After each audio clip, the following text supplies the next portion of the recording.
Ready to go? Yeah, calling to order the meeting of the high school building committee, purpose of which is to interview candidates for the owner's project manager. And at this point, if I could turn it over to Maureen Doherty to just discuss the process we're going to be going through right now. I'm Maureen Doherty. Well, no, I'm serving as the procurement officer in charge of the procurement for the OPM. Under the MSBA rules, they need to have somebody who's MCPPO certified to run and organize the process. So I take responsibility of that. There's a long multi-page, I think I'm on page 9 to 10, typing it already, of all the documentations of the entire process. The process for the interviews is very standard. Everyone is uniform. Everybody's on a level playing field. We'll be asking 5 uniform questions. You have all the questions that we're going to be asking, on the sheets. Each sheet has the company's name on it. We do that. There's 2 secondary questions that if we have time or we feel they're necessary, we can ask those. And then there's a third section that's a company-specific question that we will try to ask each company. It was something that we might have found during our interviews, during our investigations, and just reference checks on the company that we might feel is important to ask. It was just, items that came up through the subcommittee. On each one of these, that you have to fill it out, rank it. I gave you instructions on how they're going to be ranked from, the highest scores to the low scores, and that's on the front. If you can use that as a guide for when they're answering the questions, then that would be helpful, so it's all consistent. Ultimately, the combination of the numerical scores and our interpretation of their presentations, how they answer the questions, it will be somewhat subjective at the end when we choose between the final 2 to select the vendor, the OPM, that we feel that will suit the town of Stoughton the best, that will be able to provide us with the guidance we need, run the process, make sure that our educational components are all met, so that we get the ideal, the good fit for the town. So that you have needs that you have, the town has needs that, we have, so it's a good match for everybody, so we have a successful project. Does anybody have any questions on this? Just me. You said so that we can, you mentioned time, but how much time we're going to allot to each? Everybody gets up to a full hour. So we're starting, I told people that they could have a couple minutes to set up ahead of time if they have boards, but it will be 5:30 to 6:30 will be the first company. 7 to 8 will be the second company, and I have my phone out here, and I'm not being rude or anything, but I will watch the time, and if they're getting up, I'll probably go and say wrap it up, so that we'll get people to go along. You can also take the duration into account and your scoring, because whoever you hire will be conducting the meetings from here. I think we're giving them, 10 or 15 minutes to do a presentation? Right, if they get a 5-minute introduction. You don't want to sit in a long meeting, right? 10 minutes. Concise and to the point.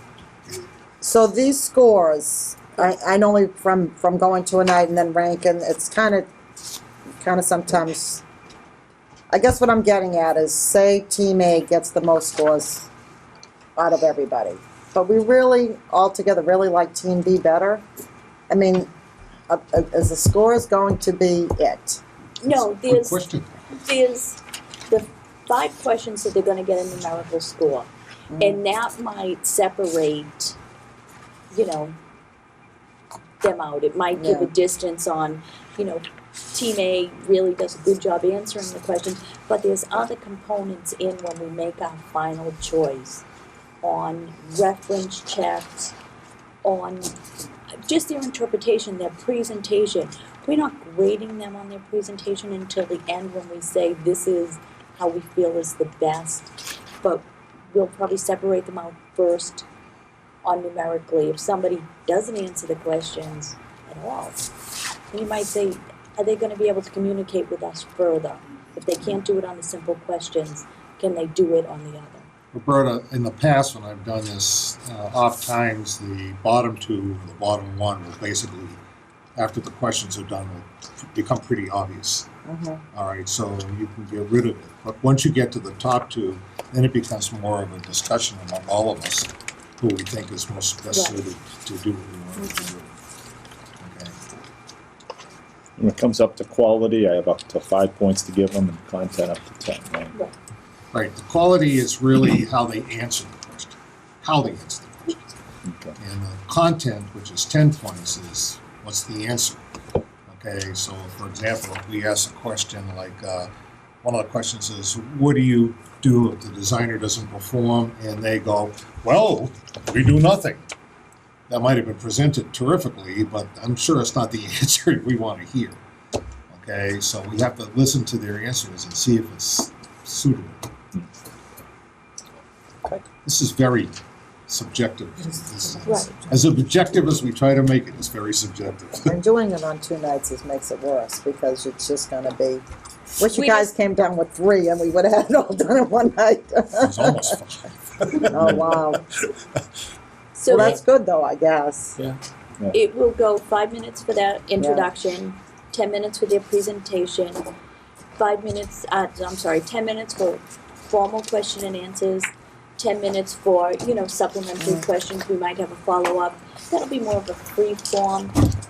It will be individuals to ask based on their presentation on how they answer the question, and then a 5-minute closing. So that is roughly 45 minutes worth of time, Okay. and that gives a couple minutes leeway, so they have up to an hour. Before we get started, I'd like to make a statement. One of the people we're going to be interviewing on Monday night is... Nope, I took that back. We're not Right. doing Woody. Never mind. Forget it. Did you want to say something about Hill?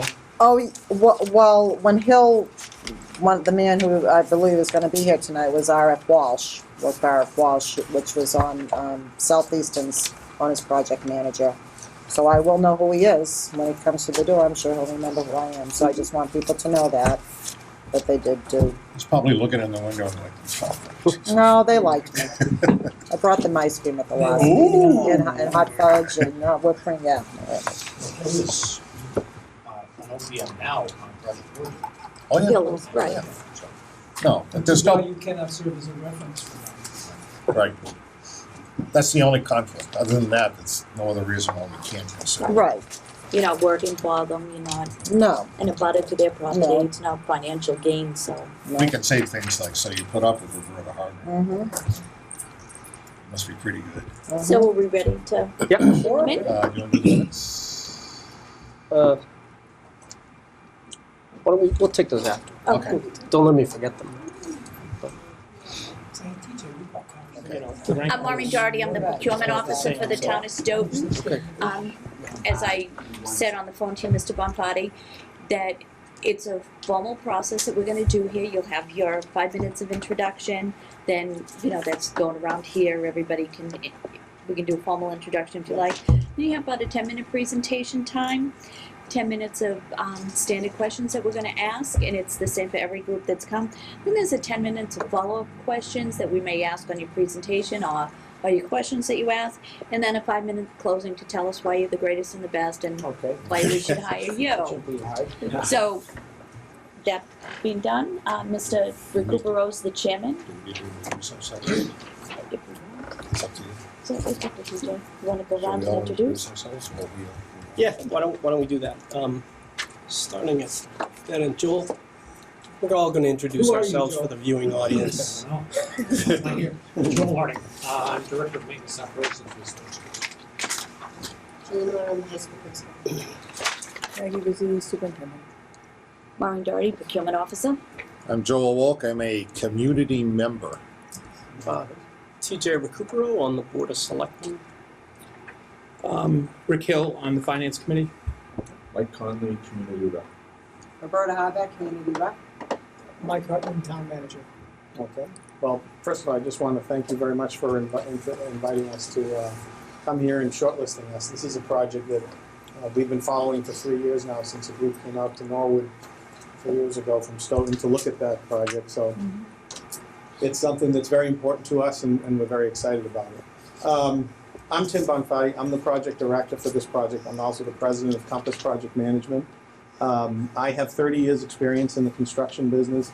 In the last 15 years or so, focused on owner's project management services. So I bring a lot of experience. I'm on a school committee in my town. It's something that, you know, we take a lot of pride in the experience. I think you'll hear from everybody here. We bring a strong depth of experience. I'm a very hands-on project director. You'll see me at all your meetings. You know, from today, if we're successful to the closeout. So it's something that I think something we bring is a very personal attention to what we do. So with that, I'll turn it over to Dom Taveri, who's our senior project manager. Hi, I'm Dom Taveri. Thank you, Tim.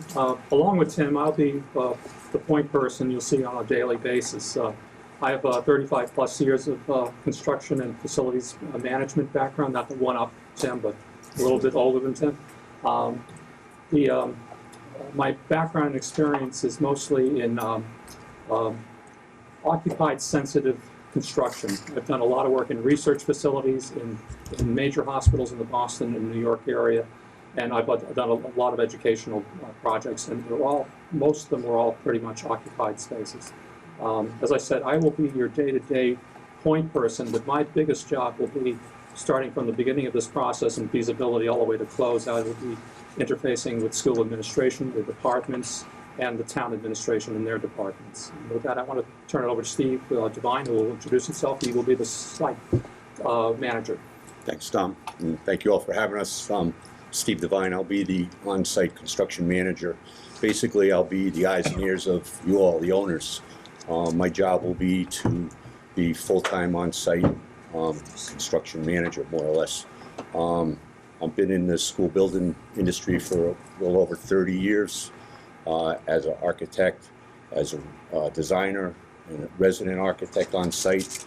I've worked for one of the larger general contractors as project superintendent and project manager, so I've been on both ends of the construction. And the past 6 years I've been working as owner project manager with Tim. Basically, my job is to make sure that, you know, your lives are not as impacted any way detrimental to the educational plan, whether we're here on site or if we're on another site. But I'll be in constant contact with principal, superintendent, let you know what our plans are. We'll always give you a look-ahead schedule, what we're doing that week, the next week. You know, we'll work with you with the MCAS, make sure, you know, that we're not upsetting anybody as much as we're trying to push the schedule and get the job done. With that, I'll hand it over to our project manager, Brian Jarvis, who's technology. Hi, Brian Jarvis, project manager. I have over 15 years experience in the industry. I'll be the project manager responsible for managing the fit out of the building with the furniture, technology, equipment, different systems that go into the building. I'll be with you from the start of the project all the way through move-in, design management, planning, procurement, delivery, install. These systems in the newer schools that are coming on are very complicated, and the systems that come into play often require a lot of the resources from your school administration and staff throughout the planning project, and then obviously post-construction. We'll be with you every step of the way. It's imperative that these systems get integrated to align with the district's vision and the plan and the resources that you have available. So we help with that process, and we help with the implementation of those solutions. And at the end of the day, our job really is to make sure that not only is the building ready and functioning, but you as a staff and as administration are actually trained and ready to use that building to meet your vision. A lot of times that gets overlooked in the process. They build the building, and then you're left with a lot of new systems you're not familiar with. So our job is to make that as seamless as possible, because a lot of the folks that will be involved with the project already have full-time commitments as educators, as administrators, and we work with them closely. So with that, I'll turn that over to Mary Cuppin to talk about our accounting procedures. I'm Mary Cuppins, and I have over 25 years of accounting and technology experience, and the last 7 of which I've worked on OPM teams for construction projects. I will, as the other members of the teams will, be involved right from the beginning to work with the team and the PMs to get the initial budget reporting in place, working with town officials and town accounting, making sure that all numbers are seamless and consistent. I also work with closely with the MSBA to help facilitate the MSBA reimbursements. As I said, I'm involved from the beginning, but all the way to the end, and I don't stop working for you until you get your last dollar of reimbursement after the final audit by the MSBA.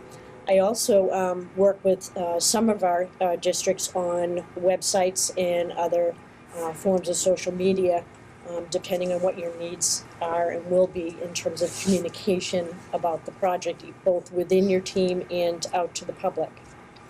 So that's the team. This is the team that you'll see through the course of the project. I just want to point out, we've worked together on projects for 6 years now since I started Compass. I've worked with Dom for about 10 years because we worked before that. You've asked that the person that you're going to see on a regular basis do most of the presentation.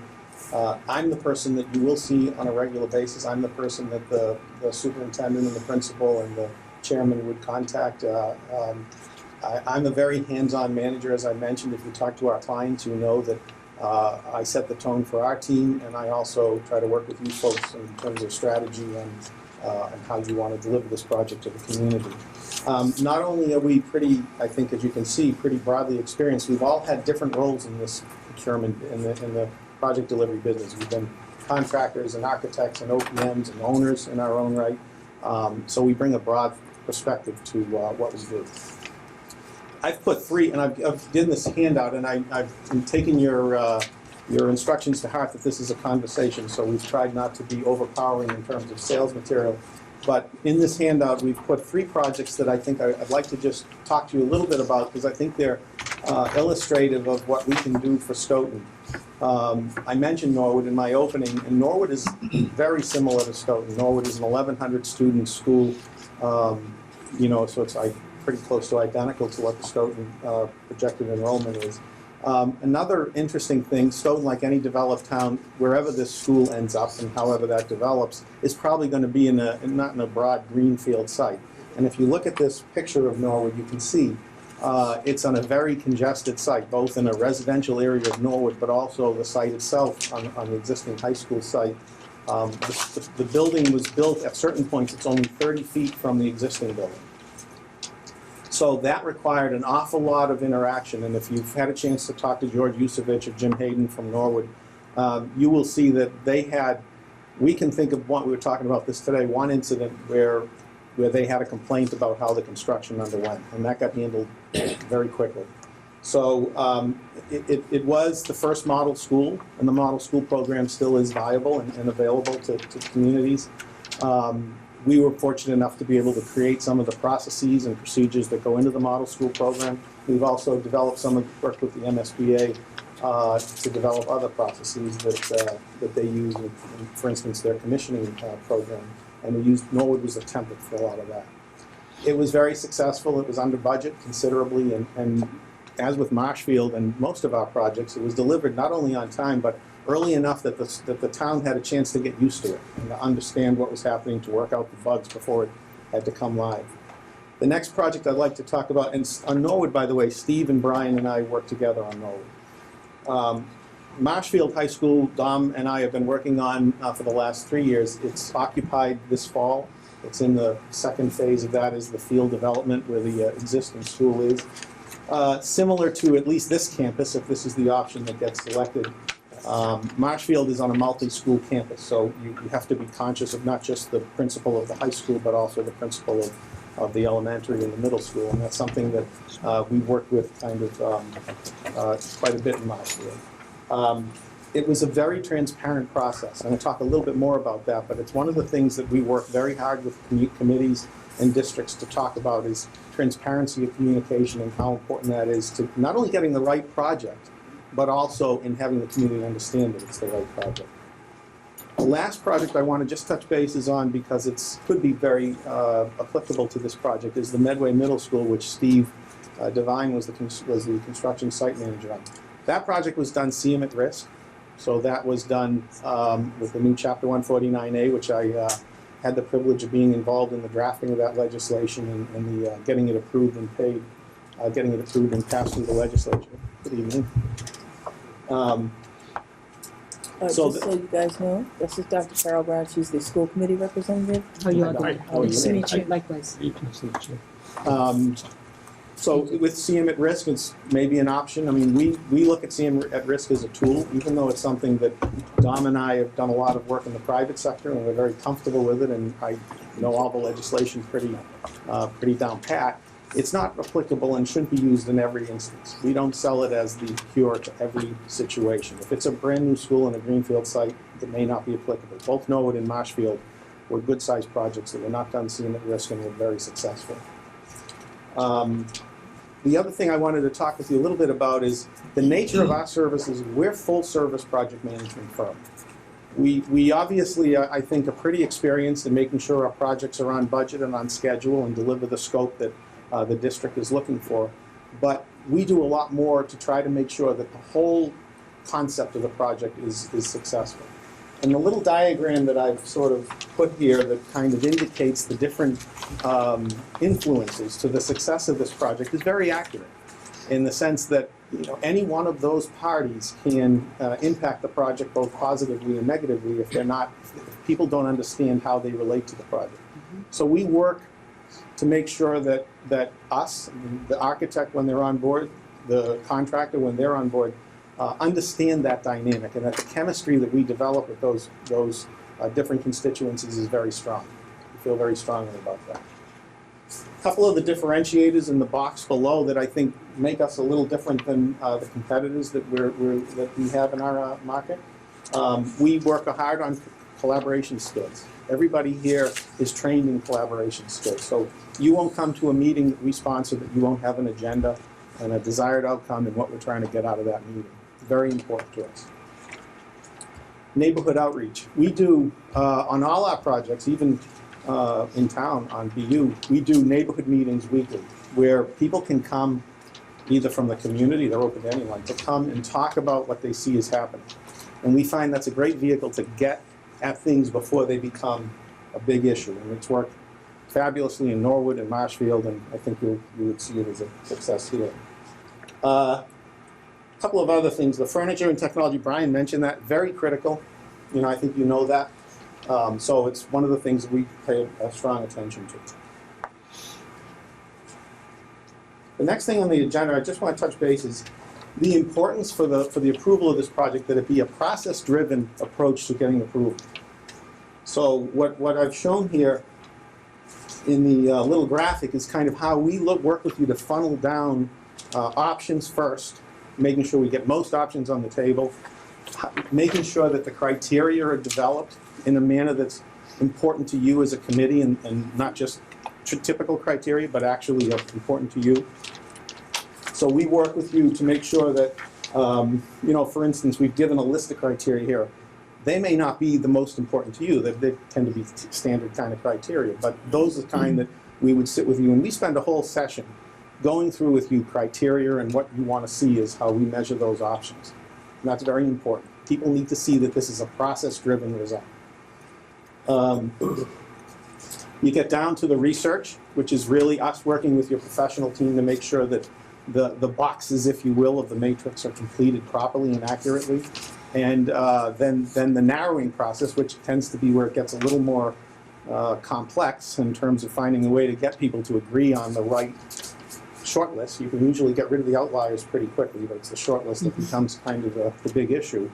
That's when we usually recommend pretty intensive community involvement to get buy-in on what people feel is important to them in terms of the narrowing process. So we do a lot of community meetings and a lot of ways where we work with the architect to kind of get people's buy-in to what the option that you as a committee have started to focus on.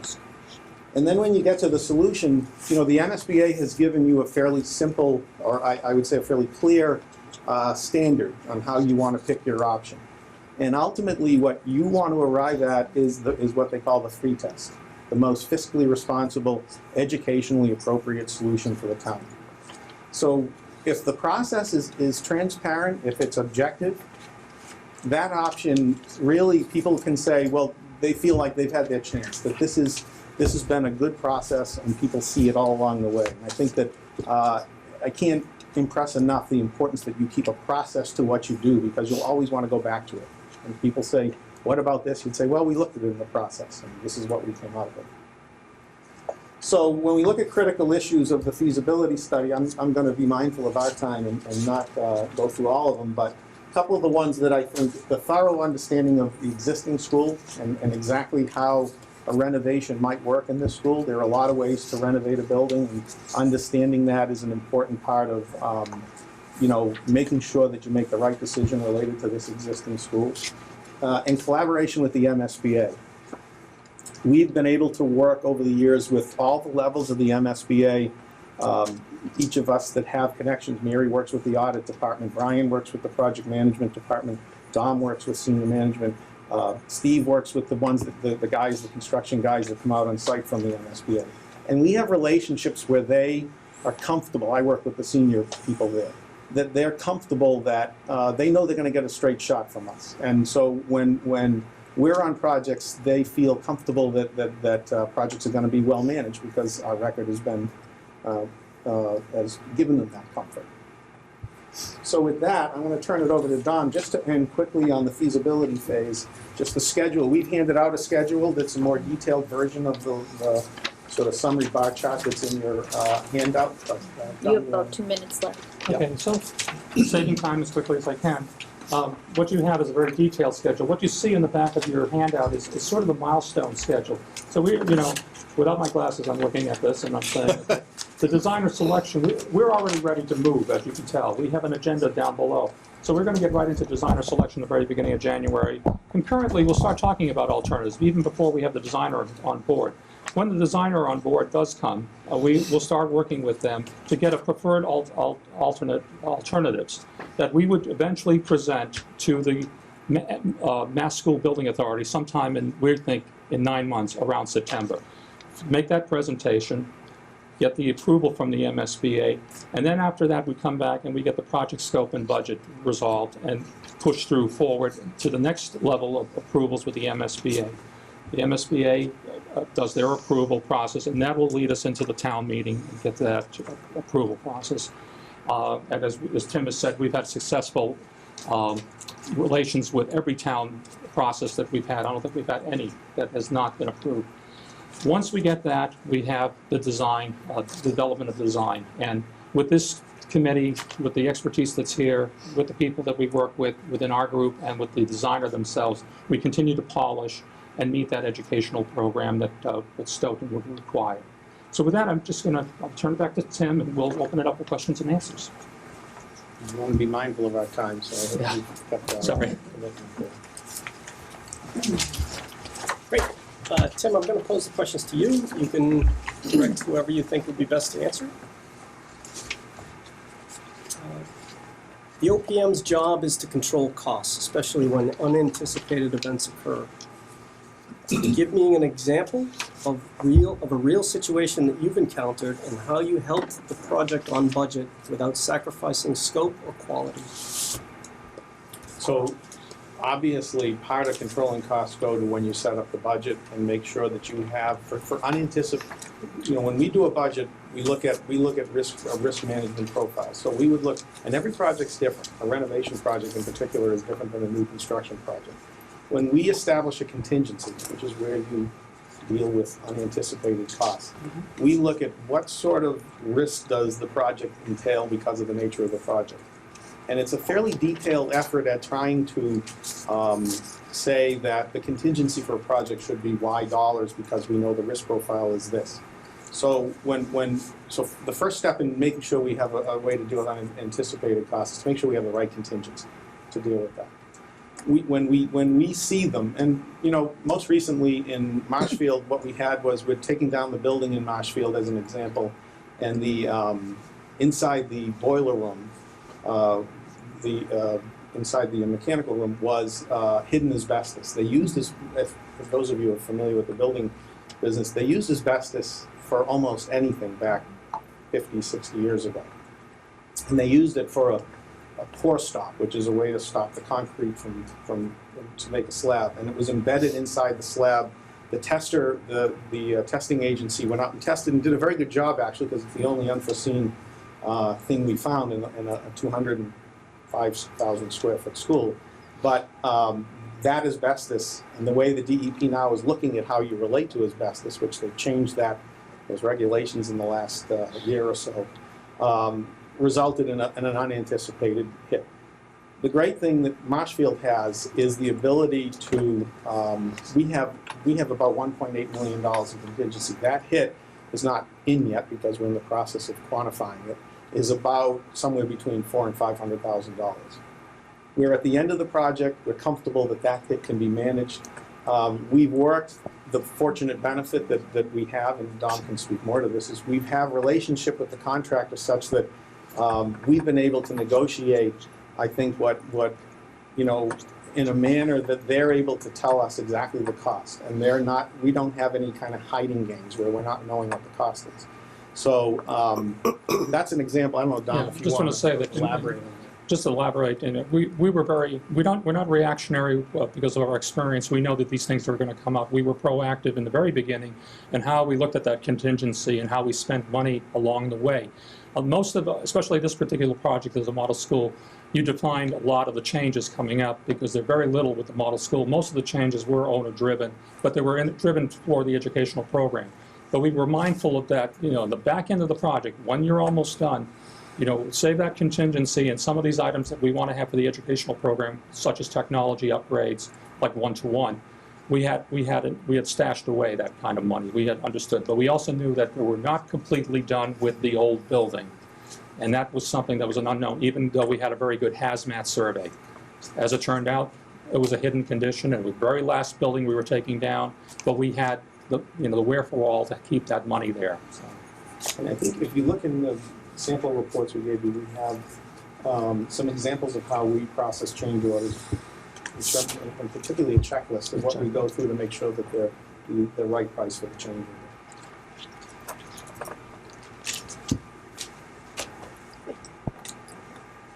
Second question, how would you resolve any disputes between the owner, designer, and contractor? So one of the things we're very proud of, I'm proud of, as you know by reading my resume, I'm an attorney. I maintain my bar registration. I wouldn't call myself an attorney per se since I don't practice, but I maintain my bar registration. And one of the benefits that's given me, or one of the perspectives that's given me, is how important it is to avoid problems. And if you get a problem, to get it resolved quickly before it spirals out of control.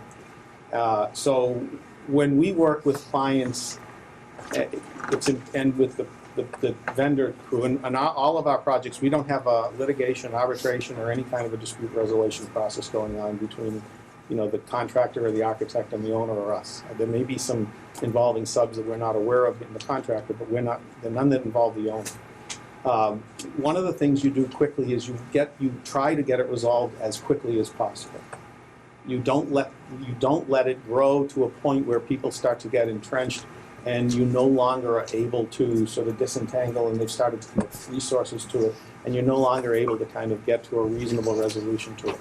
So we counsel clients that let's get our arms around this quickly and prevent this little thing from becoming a bigger thing. The other thing that we talk a lot about is be careful of the reaction. An action causes something to cause a dispute. It's sometimes good to take a breath before you react to that, because sometimes the reaction can create the bigger problem than just the action. So we, by working, as I mentioned, in a collaborative way, we're able to work through issues in a very rational way with clients, and if they come up between vendors. And to be honest, they don't seem to come up very much. We just haven't had that much happen on our projects where there's been anything you'd call even a dispute per se. But that's how you do it. You deal with it quickly, and you deal with it measuredly, and you, again, try to bring a process to it. Let me throw one thing in. One of the differentiators, if you will, is that we try to form a relationship with everybody. The owner, the architect, the contractor, ourselves. And whether we go to standard 149, which is us against them, or to seem at risk, where we all try to be a team, that's what we try to do anyway all the time. So when Tim says we haven't had this happen, we have it happen all the time. But it's not like we're going to a war. We're working it out, and we work it out together. So we try to get a relationship going with the contractor that he sees that we're working out for his interests just as much as yours, just as much as the designers, because we brought all those people too. So, you know, again, we try to form a relationship where we can work it out together. If we can't, Tim says, we'll step back, we'll look at it. If a change number comes our way, we hammer through it. We look at it, we see if it's legitimate or not, and if it's not, we'll let them know. And, you know, again, we'll just try to be a collaboration, be a team. I just want to add one more thing. That in the design review, and we do a very thorough design review, we also review the specifications, and we make sure that in the specifications it's written in the protection to the owner and to the contractor and to the architect, but it's clearly specified. There's enough human resources here with enough experience to know the things that we've run into in the last few years in our lives, in our construction background and architectural background with Steve. So we try to be, I hate to use the word again, but I used it before, we try to be proactive in how we look at the process. And we try to mitigate it early in the process. How would you ensure that the designer performs in a timely manner? Well, I'll take this and others can join in, but you know, the first thing you do is make sure they understand what timely manner means. In other words, is to make sure we have a plan that is implementable and get their buy-in to it. So we gave you a schedule. That's a draft schedule. It has no input from any designer or anything. So obviously that's before you can get somebody to own a schedule, you have to get them to say, I agree. These are the dates I can keep. Mostly the designers want to keep, they don't want jobs to extend. They don't make money if jobs extend and create problems. So mostly they want to be. So part of it is making sure that they buy into the schedule and what the assumptions are behind it, what the plan is. The second thing that I think we work very hard to do is to, as much as possible, take away the obstacles from them being able to design. So that means it goes back to sort of a holistic approach to project management, teeing up decisions for you folks in a manner that you can make them intelligently and we can get them done so the architect isn't dealing with, you know, I need this decision before I'm stalled on this part or that part. So we work very hard to make sure we remove the obstacles and, frankly, the excuses to what a design delay might entail. But, you know, those are sort of the critical components of it. If we have to, we're also very lucky, I think, because of the nature of our relationships throughout 30 years in the industry, particularly Dom and I, and Steve is, even though he looks much younger, is you know, spring chicken. You know, we have strong personal relationships with the principals of firms. I can call any of the architect principals in a firm and say, your guy isn't getting at this. Or the same thing when it gets into construction. And that's an important aspect of it, if you want to add on to it. Brian? I'll just add that Tim touched on it. It's really setting the timetable and getting everyone to buy in as the project team, including the owner. It's also, as we mentioned earlier, setting up the process to allow you to do that, to get yourself into a process, to work yourself through the design, to go through iterations, to make decisions, and then follow back to kind of cross the T's, dot the I's, and then be ready to move forward. A lot of times the designs can get off on tangents about certain topics that, while important, take up valuable time from the whole. So you have to manage those, you know, make sure everyone is heard, make sure that the process records what's happening, and then being able to make sure that you're still meeting those milestones that you set for yourself. Follow up what Brian is saying, and Tim brings it up. We are process-driven. Tim talked about we've learned collaborative methods, and we stick with our agenda and move it forward. We do, and, you know, we don't get that hiccup, so we want to keep the process going. So what happens a lot with the designers is they'll take a long time to get to the design. And, you know, schools are tried and true. There's not that many places that you can go that, you know, you need double-loaded corridors, classrooms, you have cafeterias, auditoriums, all the gyms, special spaces you can get fancy on. But basically, you want to build, design something that's not hard to build so we can pick up time. It's not a lot of workmanship involved, but it's quality, consistency. We'll do estimates along the way.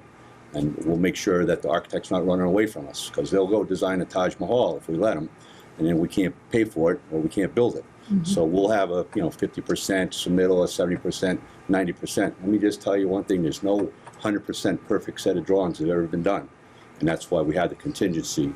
And that's our job. As Tim always tells us, look into that crystal ball, figure out where the problem's going to be, and head it off. And it's tough to work for them that way, but, you know, that's what it is. It's the reality. And the better we can look into the crystal ball and head it off with all of our resources, better project comes to you.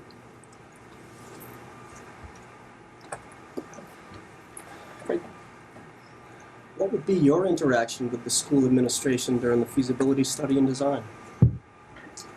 Well, it's you know, it's pretty constant, frankly. I mean, you know, we report through the building committee, but like I was trying to show at that project influence, is making sure that the administration and the building principal are comfortable with what's happening in the project. And we also recognize that, you know, I don't know your experience, but mostly building principals and superintendents haven't been through these kinds of projects. They don't need to be as intimidating as I think they can be to people who are in the educational business. So our job is to make sure that we kind of explain it to you. I think Steve makes a very good point about, you know, it's a trite expression to be proactive, but because of the background in education that I have and because of the experience working with educators that these guys have, you know, we can kind of see where this might cause an issue if it isn't dealt with properly. And so we'll pull people aside and say, you might want to think about this. You might want to think about how does this happen if this reaction occurs this way. And, you know, I had a recent experience in Marshfield where they were looking to implement a one-to-one technology initiative, and they were going to do that in bulk with the new high school, all grades 9 through 12. And I was talking to the superintendent and said, you know, I think you might want to hold off and try to do that in a little different base. You're going to be bringing a new high school online. The one-to-one initiative, I know from my town in terms of how that gets rolled out, creates issues. And so by trying to work with you in the terms that you guys are familiar with, I think we can communicate that. The other thing is that you have a job to do. And so our job is to not, as much as possible, make this project interfere with your job. You have a job day in, day out before the school gets online. And so that's an important part of how we work with I just want to add a couple quickly. One of my first experiences was to build a neonatal intensive care unit at Tufts Medical Center. I worked right beside the nurse manager who had the neonatal intensive care. We were right beside each other, so communication wasn't very important as we were doing construction. She was dealing with 30 cribs. I always believe in 1 day, 1 week, 1 month. So my communication with the principal at Marshfield and the superintendent was daily, projected weekly, and told them what was coming up in the month. So that's the way I dealt with it. And something we try to bring to every project is feasibility in the design phase, is see the end goal in sight and bring that into the design. Is it feasible? Sure. Is it practical at the end of the day for the resources that the community has? Maybe not. So we need to really tie that design into what the personnel and what the resources and the commitments are going to be to support the new building. It's a common issue in a lot of building projects these days that they have the greatest systems in place, give it to a school department who does not have a facility staff. So now the head secretary or the lead custodian is responsible for all these new technology systems that they've never used before. While the engineers understand how everything works, the school necessarily isn't aligned and they're not planning to get there with their resources. So we need to be able to bring that into the design phase and say, the bells and whistles are great, we could use maybe a little less of them, and they'll be a little bit more effective. We try to see that end goal in mind, whether it's planning for the post-construction, because at a committee level during design, when decisions are made on programs and how the building lays out, it's actually the end users at the end that get very busy with closing down the old school, moving into the new spaces, outfitting all the equipment and furniture that may or may not have been part of these meetings at that detail level, and now they're responsible for making everything work. So we try to bring that experience and that perspective into the design phase. And in the words of one of our favorite principals, keep everyone's eyes on the prize.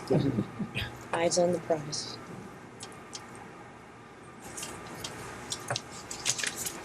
Describe an incident you were involved in that did not go well. What did you learn from this? Well, right. I can give one example. It's the argument where you're trying to figure out which one. Yeah. Well, one comes pretty quickly to mind. And I wouldn't say things didn't go well because it's finishing out fine, but I would have done things differently. We went through a process where, on a project where the low bidder was not, and I think in anyone's mind, and if I don't want to say the name, but it's bidder people around in the business would know, who's since gone out of business in the middle of that project. We recommended that they not award. He had a problem in his bid. Frankly, he had an issue in his bid that I think, was enough to justify us not to award to that bidder.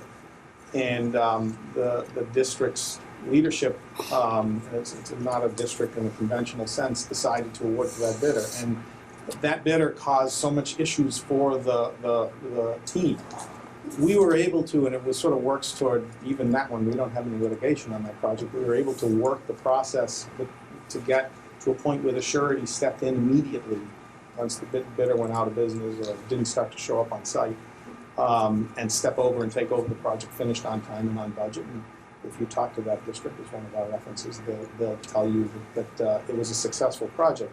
But I think in hindsight, I wish that I had made a stronger appeal to them not to go for the bid savings, because I think it wasn't worth the aggravation that it caused for the team. Bid savings turned out to be illusory in that sense, and I think I would have advocated higher, frankly, on that issue, and I'm sure you guys have issues. To dovetail on that situation, I mean, that's also an example of sometimes the reaction can be worse. And I think we worked very hard on that project to not overreact to the situation, but to manage the situation for what it was and to let it play out to a point where it was the most beneficial for the owner. And the surety was able to step in right away versus overreacting immediately, having kind of the dust fly up, everyone pick sides and not move anything forward. I think we dealt with a lot to get to a point where once we did decide to make a very difficult decision, that it was a quick decision, it was warranted, and the project moved forward and ultimately was a success.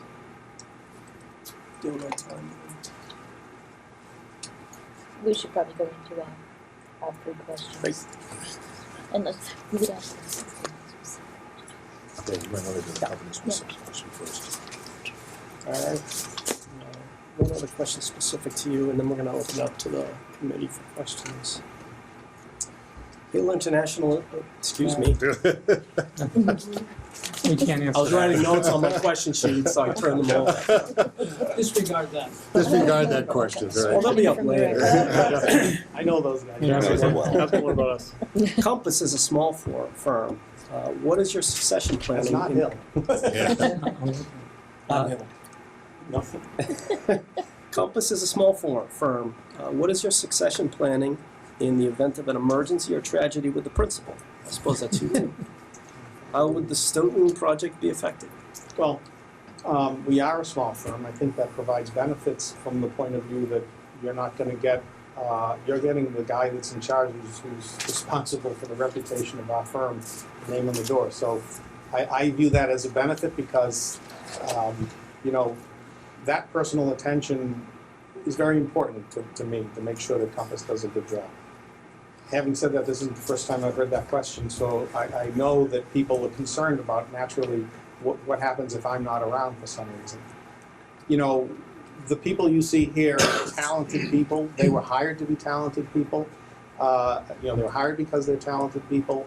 I'm very focused on making sure that they make the decisions and understand what's happening. I think if you talk to any one of them, they'll tell you that they know pretty much what's happening on the project and my thinking behind the project. I can't tell you that somebody's going to step in and replace me, but I can tell you that the skill level that you see in front of you is a very talented skill level, and the references you talk to will give them more credit than they give me for the success of our projects. I can tell you that. And I think that, if you hire a big firm, that principal that you're dealing with, if they go, you're going to have to deal with somebody else coming up. You're not going to get necessarily the shareholder that owns Hill International or any of the other firms you're looking at. So I think it's a benefit, frankly, to have a firm like us, because while I give the attention, to your project and make sure that we're doing the best possible project that we can, these guys are very talented people who have a very major role in the success of our projects, and they can take over, I mean, you know, on a heartbeat. They know exactly the state of the project, where they're at any given time, so. And I just want to add, unlike some firms, I myself was a principal of a large construction management firm, and we also have another gentleman who was a CEO for a large construction management firm. So we have experience leading a company. If we have to, in an interim situation, we hope will never happen with Tim, but we can handle that.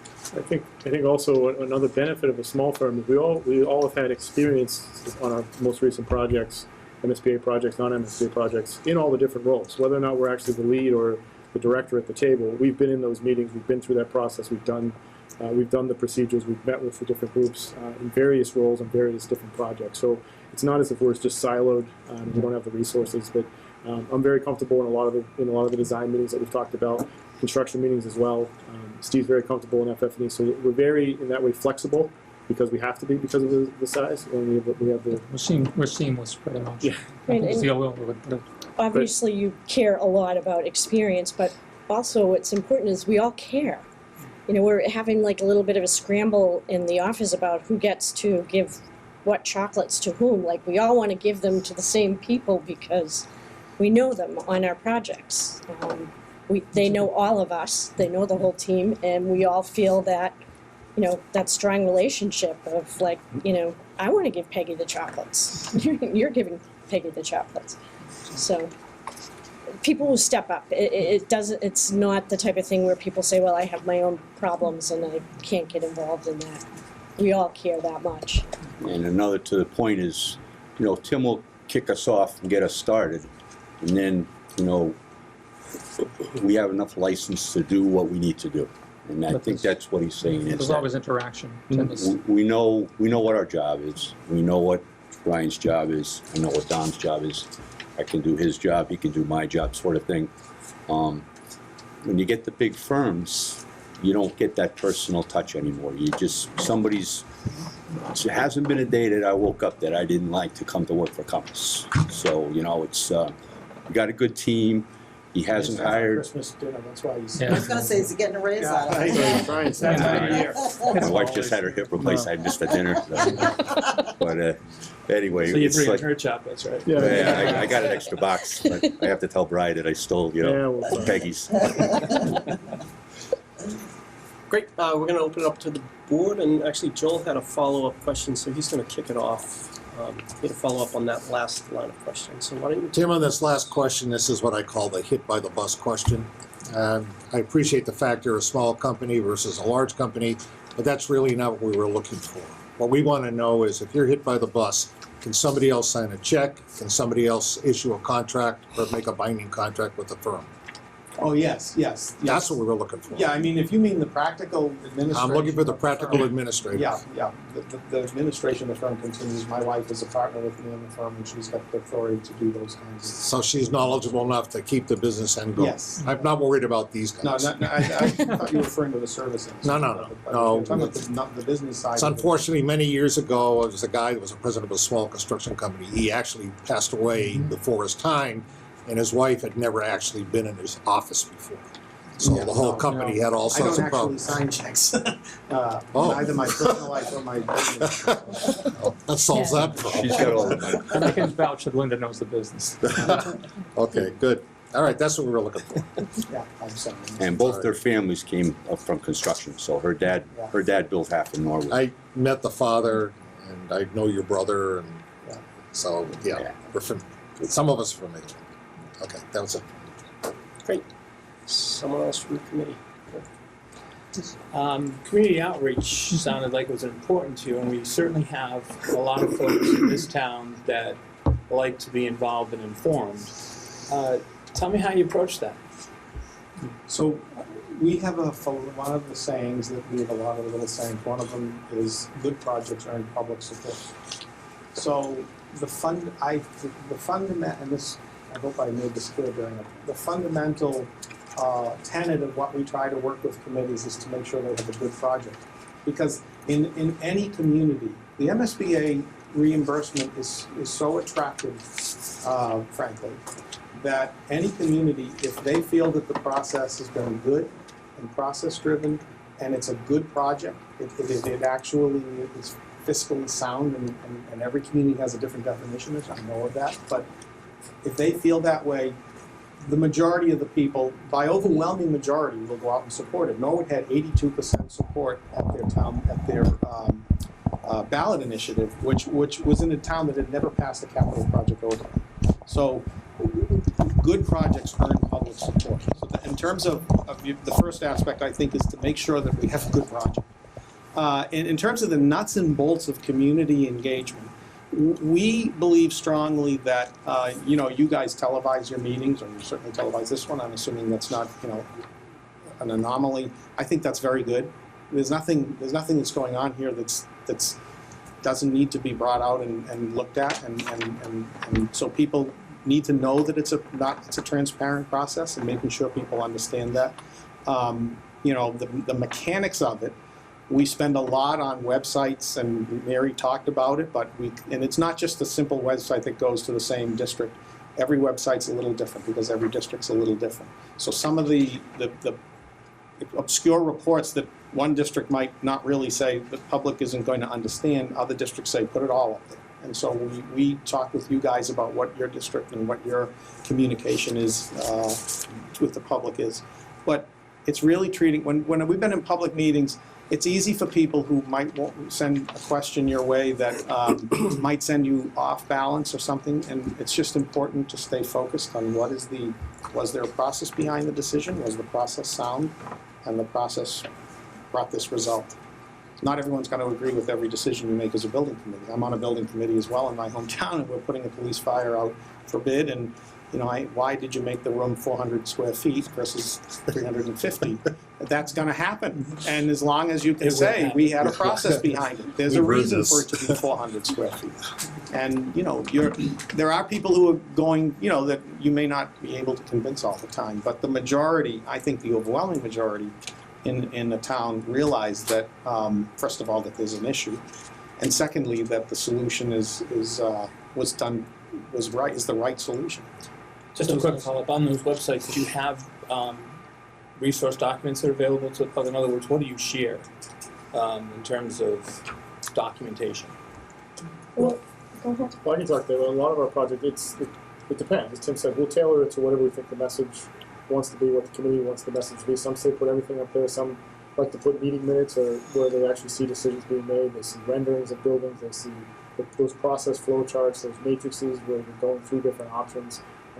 We have another project in another town for a public safety building, and not only do we have a website out there, we have flyers out there, we're hitting the pavement. We're at a lot of different public meetings, not just building committees, where we're getting information out to different committees that will eventually see these things coming to them, so that when they actually get the package, it's not the first time they've ever seen it.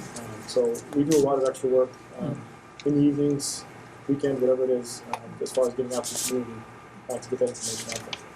I think it's important to note, though, that the building committee ultimately makes that final decision. So we don't sort of go off and do something. We give you some ideas. We talk of what we can do and what you folks have, messages that you want to get out. So we work for you, and we try to facilitate communications. All of our projects have a communications task force within the building committee, a subcommittee that deals with communications. And one of the things, we didn't talk about it because of time, but the kickoff meeting that we have here, the agenda, one of them is decision-making and committee structure, and that's one of the things we talked about. We want to have a committee task force or a subcommittee that will actually deal with communications issues.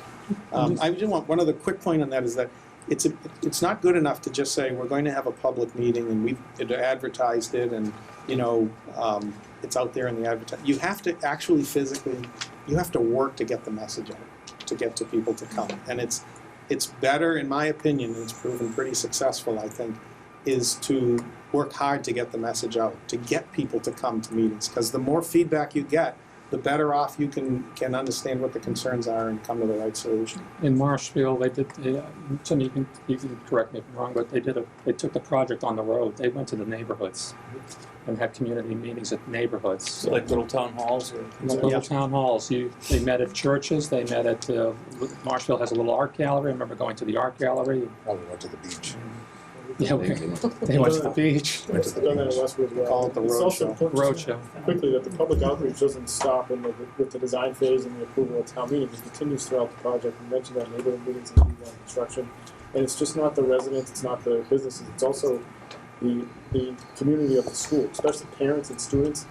When construction goes, if you happen to be on the same site as the existing school, I mean, the parents are the most concerned of any of the people that attend these meetings. And we get out in front with information of the one day, the next week, the 30 days, what can be expected to kind of ease any concerns, nip any issues in the bud as quickly as possible. So it's continuous throughout the project. And if they see we're transparent, it gets easier as the project goes along because they know they can call us.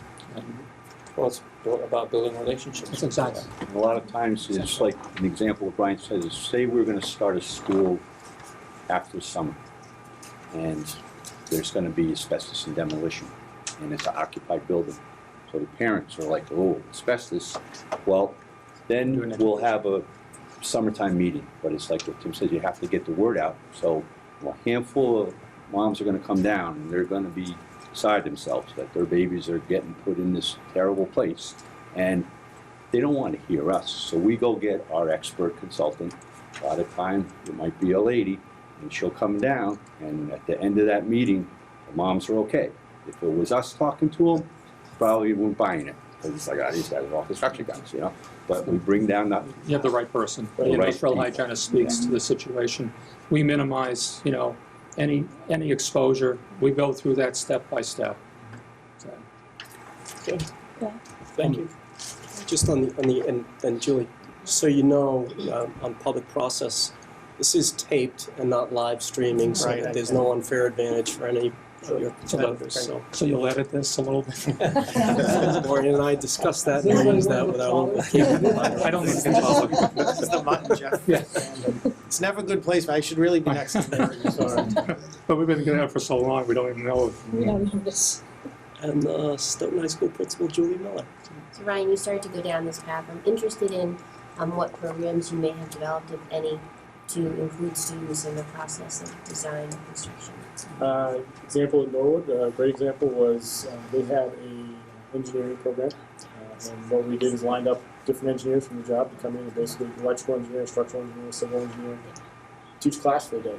Come in with examples from our project, kind of hands-on with the students. It was great, and it was something that we kind of promoted. Kids were very interested in. A lot of kids in this area go on to technical type schools, Wentworth being one of them. We promote that as much as possible. Again, it's that comfort level, it's the understanding of the project. Anything we can do to promote the industry. And I think if you read now, the industry is yearning for new, younger people to join the industry. The trades really need that. So that's something we did in Norwood that worked out great. And towards the end of the project, obviously, once the building is occupiable and kids can take tours and things like that, it's a great learning environment. The construction site provides a gazillion lesson plans, literally. I mean, physics, every day when we do a slump test on concrete, there's a measure of physics. Or geology, when we do borings or excavations. We do this even in grade schools, with the elementary schools. We are very excited about the ability to show people what real life they're learning in class, how you can see it out here in real life. If even in a business class, for instance, when we go through a meeting, I mean, business is all about nowadays collaboration and learning those, and that's a 21st century skill. It's important for them to sit through a meeting. Yeah, we actually Our meetings are not controversial. They're very user-friendly and kid-friendly. Yeah, we actually had the business class in Norwood attend one of our construction meetings as the audience. We held it in the cafeteria inside the trailer. So I think we had 40 or 50 kids. I think it's important because a lot of times there's a misconception that everyone's a construction worker and it's all the same thing. There's so many different career paths within construction, engineering, project management that really you don't know that you're out there because sometimes it gets a negative connotation that you're not going to college, you're going to construction. So it's something that we promote and we're happy to do it. I have to just relay one story. Marshfield, we have the building construction class there, and every 3 to 4 weeks we'd have the entire class show up about 11:30. We do kind of a dog and pony and explain what construction is really like and then take them out onto the site. And I remember one kid came up to me, one young student came up to me, I should say kid. He said to me, he says, I can make a ton of money hammering nails with my father framing a house. I said, why should I stay in high school any longer? And so I brought the roughest foreman on the job site to talk to him about what he did and how he laid out the project and all the utilities going into the building and why you need algebra and why and his eyes just bugged out. And he stayed and graduated. He's now in the building trades, but it was a great experience and was one of the many experiences we had. So every 3 to 4 weeks was a milestone. Yeah, an intern. And I had 2 interns actually who joined me, and one who we may bring back. It was part of his senior program. He came. We also included the students in making some of the decisions on pallets, particularly in the dining room. They came in and made their suggestions on what particular kiosks should be called. And that was something that we brought them in. We met with the theater arts group and some of the things that they wanted to have. It was very good. It was very encompassing. It was. I enjoyed it a lot. So. I've been on a school project where they actually had a television class. So we had the kids come out and actually film construction, do time lapses, come around and actually walk around with their camera, interview some of the construction workers. We've done like, a day in the life. And we just walked around and talked to all the different tradesmen. And then they go back and they make a little movie and they call us to come over. We want to see what we did. And it's like awesome. So there's a lot. I know Tim, a lot of time will say, we'll try to make part of what we're doing, any part of whatever the ed plan is. It's one school they had home economics and we were doing a new kitchen. They all came down and, we had the kitchen ladies involved and everybody was, learning. Yeah, I know you could say it. You can say I just have 2 very quick questions. Are you available on January 12th? That's our date that we could go to the MSBA.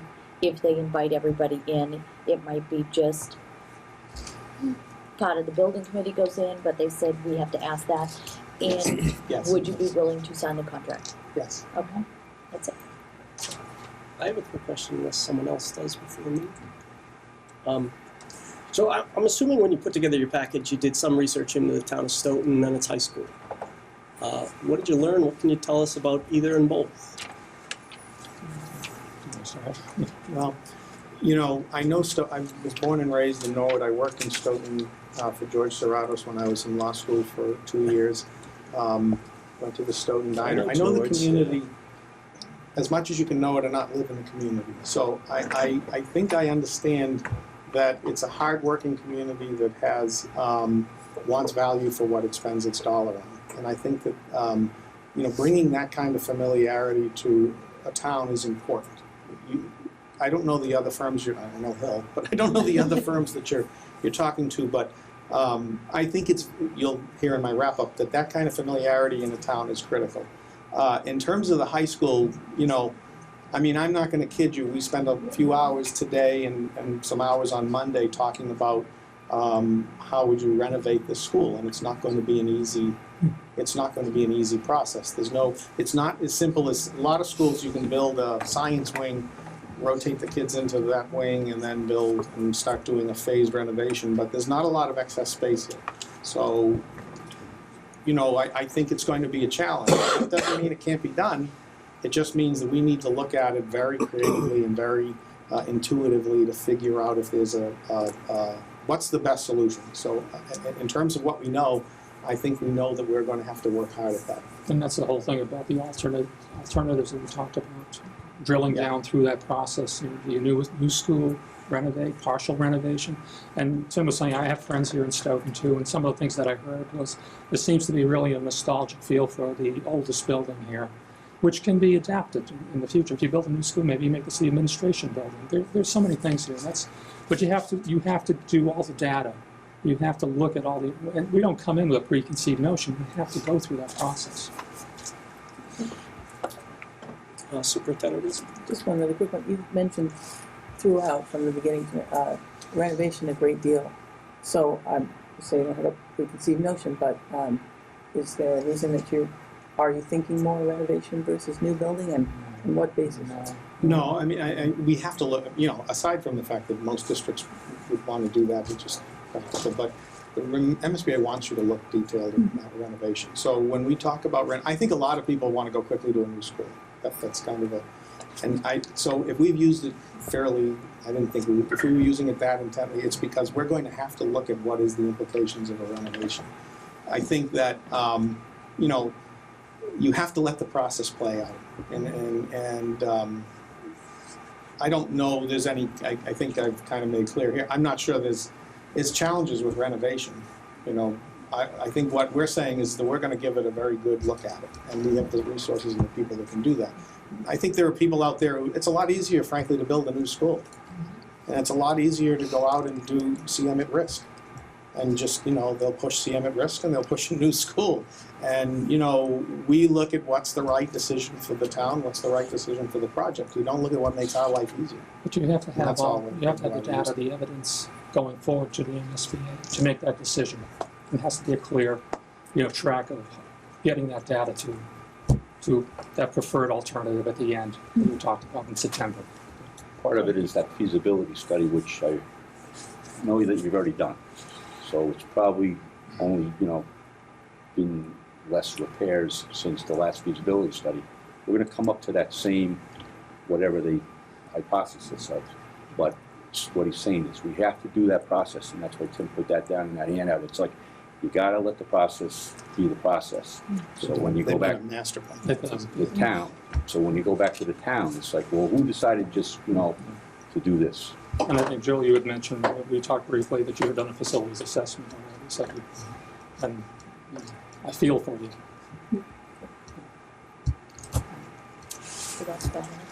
Quick question, real quick. Okay, sure. I'm sorry, I may have missed it because I came in late and I apologize. So when I was reading the literature, I noticed that, Tim, that you had affiliation with the Hill Company, correct?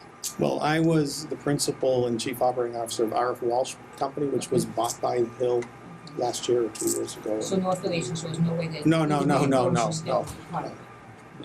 They're former part, no, I'm, yeah, no, I understand. It's been a few years. I'm just making sure it wasn't a conflict of interest. No. That would be royalties. Well, whatever. No, that hasn't. It's been long since done with their, I mean, you know, I know them, they're colleagues, but we have no other relationship with them. I have a stupid question. I noticed nobody offered to do Mary Street. No. Is there a We're reason smart. behind She that? does a good job. We've included in the reports, one of Mary does an excellent job if you happen to talk to town accountants in our districts. The report, that's just a synopsis, the report is actually what she presents every month is usually several, 10, 30 pages thick, and it's very accurate and very easy for people to know what the next steps in the process are. Mary keeps us well aware, the school building committee and us, about the reimbursements, where we are in each line item. It's You can see that. it's really, And I do have a hard hat and boots, though, so I can't dress up like them, I can't do their jobs. Can't do their jobs. Oh, I have a pink She's hat got the and pink boots. ones. I've seen her pink one, I'm pretty sure. We So- have them, if you forget your hat, you'll wear a pink hat that day.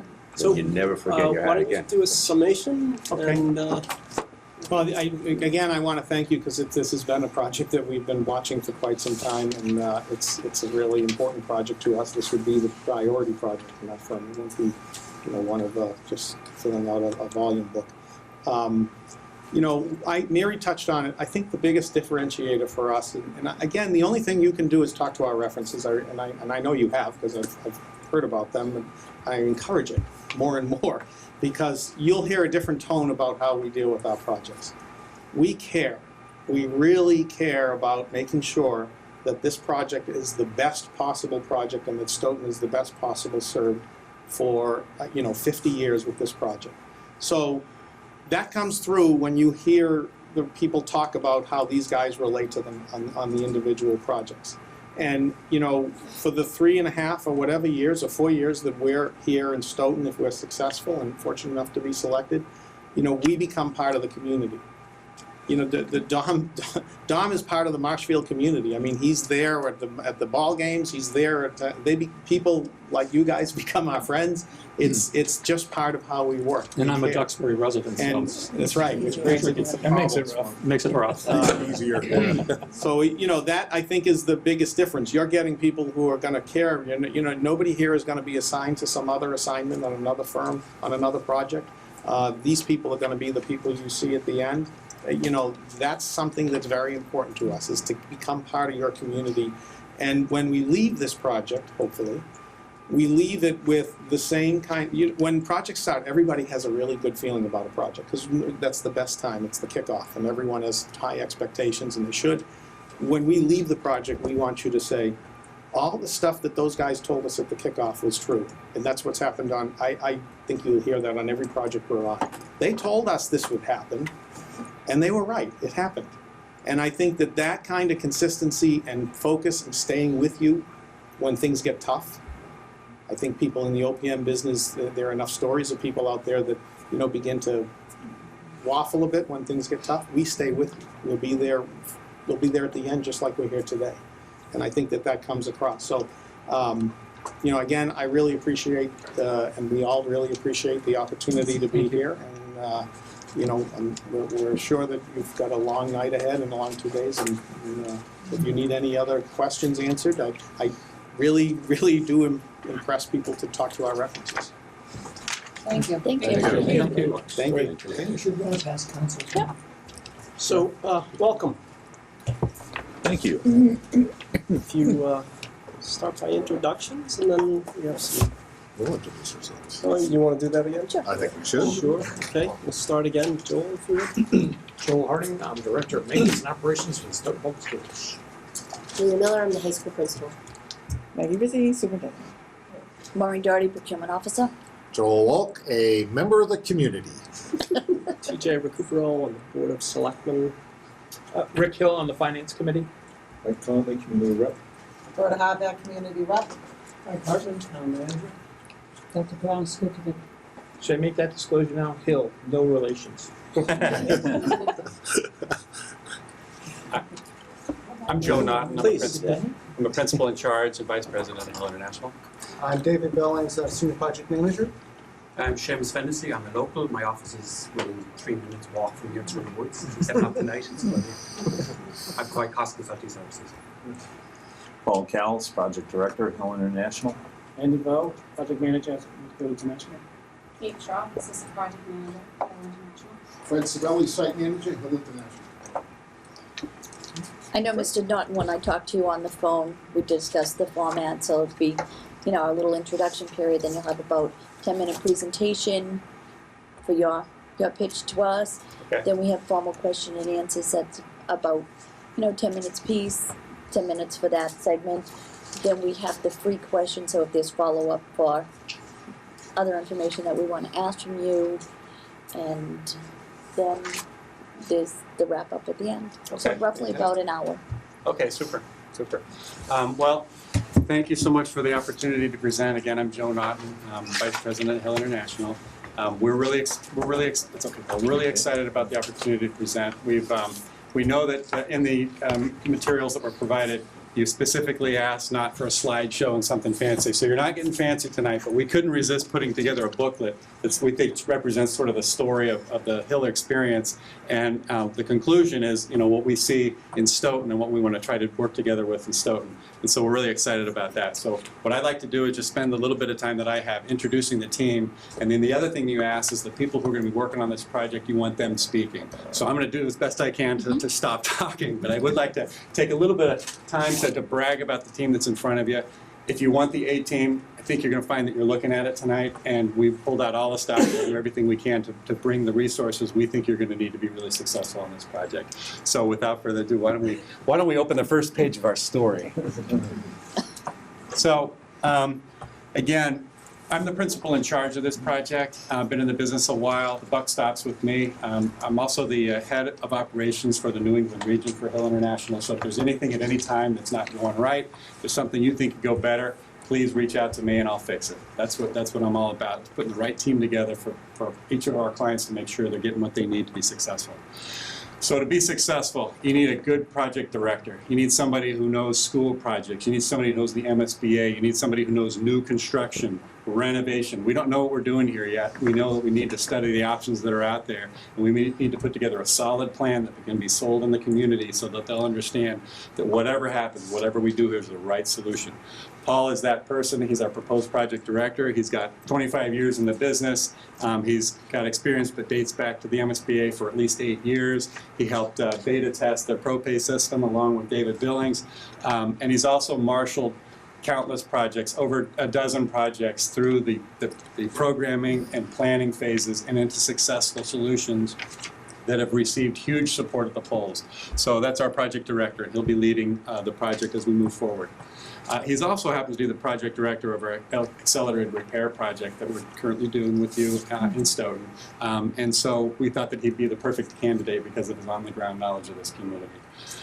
Now, your project, your high school project, has the makings to be very substantial in size. So having resources that are capable, that are seamless, is important. And that's why we've asked David Billings to be our senior project manager.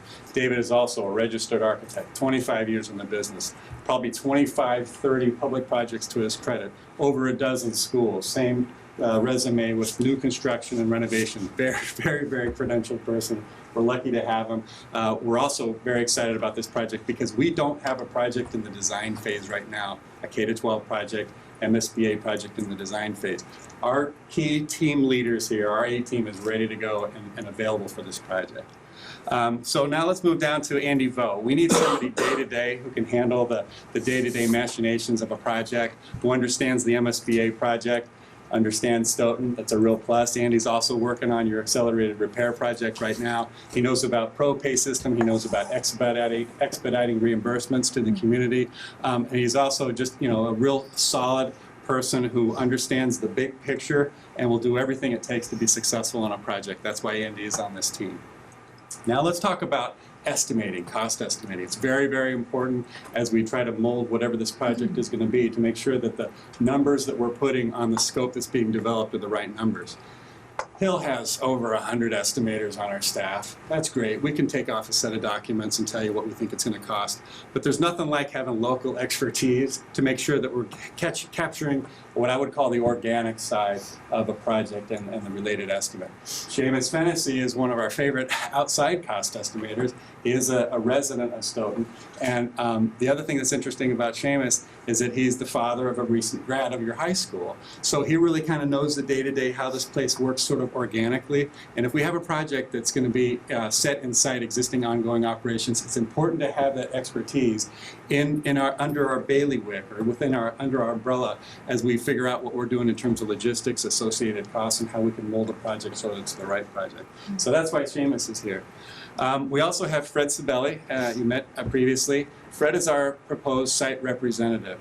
You're going to do a lot of things, you're going to make a lot of decisions, you're going to be investing a lot of time and effort into this project, and we're going to get an approval with the larger community to do this project. You want to make sure that you're protected when we get into construction. Fred is a licensed builder. He's the person who's on site to make sure that all these tough decisions that you've made and all the investment that you've made here is protected during construction. The contractor's giving you everything that you're paying for. Quality control is important to him. He was responsible for the on-site activities with the West School roofing replacement recently. Mark McDowell was also on the accelerated repair program. He's not here tonight, but he is a key member in the team in terms of schedule. He's a expert at critical path scheduling, so when we get the contractor to provide their schedules to us, he'll be able to see exactly where float is and make sure that we're getting everything that we need in that respect. Finally, Kate Bickford-Schroth. Just as David is support to Paul, Kate is support to Andy and the rest of the team. She brings to the table an intimate knowledge of not only the construction side of things. She's wrapping up a project at East Bridgewater right now, which is also a large junior-senior high school. She's also very good with media. And to have a good plan is important, but to make sure that the information is put in front of the community is extremely important to make sure that they know what the plan is about. We often say, when people go to the polls, if they have questions about your project, they usually vote no. So our goal is to make sure that any of the questions that we can anticipate, we talk about and we get the answers to ahead of time, and that we review with this community, and then make sure that the public is aware of what this project is about and why the solution that you adopt is the best solution. So with that, with those introductions having been made, I'd like to turn it over to Paul to make the presentation. Thanks, Joe. Well, you've seen in our proposal that you've reviewed already that our experience, but I just wanted to touch on and reiterate that Hill International, we've done a large number of schools, large number of high schools. We have Stoughton experience here with the accelerated repair project, but also Natick High School, East Bridgewater, Everett High School, Southeastern Dracut, Abby Kelly in Worcester, BC High are all high school projects. We've done three of these are construction management at risk projects. That would be Abby Kelly, BC High, and Southeastern. And two of these are ad reno projects. Southeastern Regional Voc Tech was a ad reno, and Drake High School is also a phased addition renovation project. So we've done them all. We don't have any qualms about doing either a new school or a renovation. We're acclimated to both types.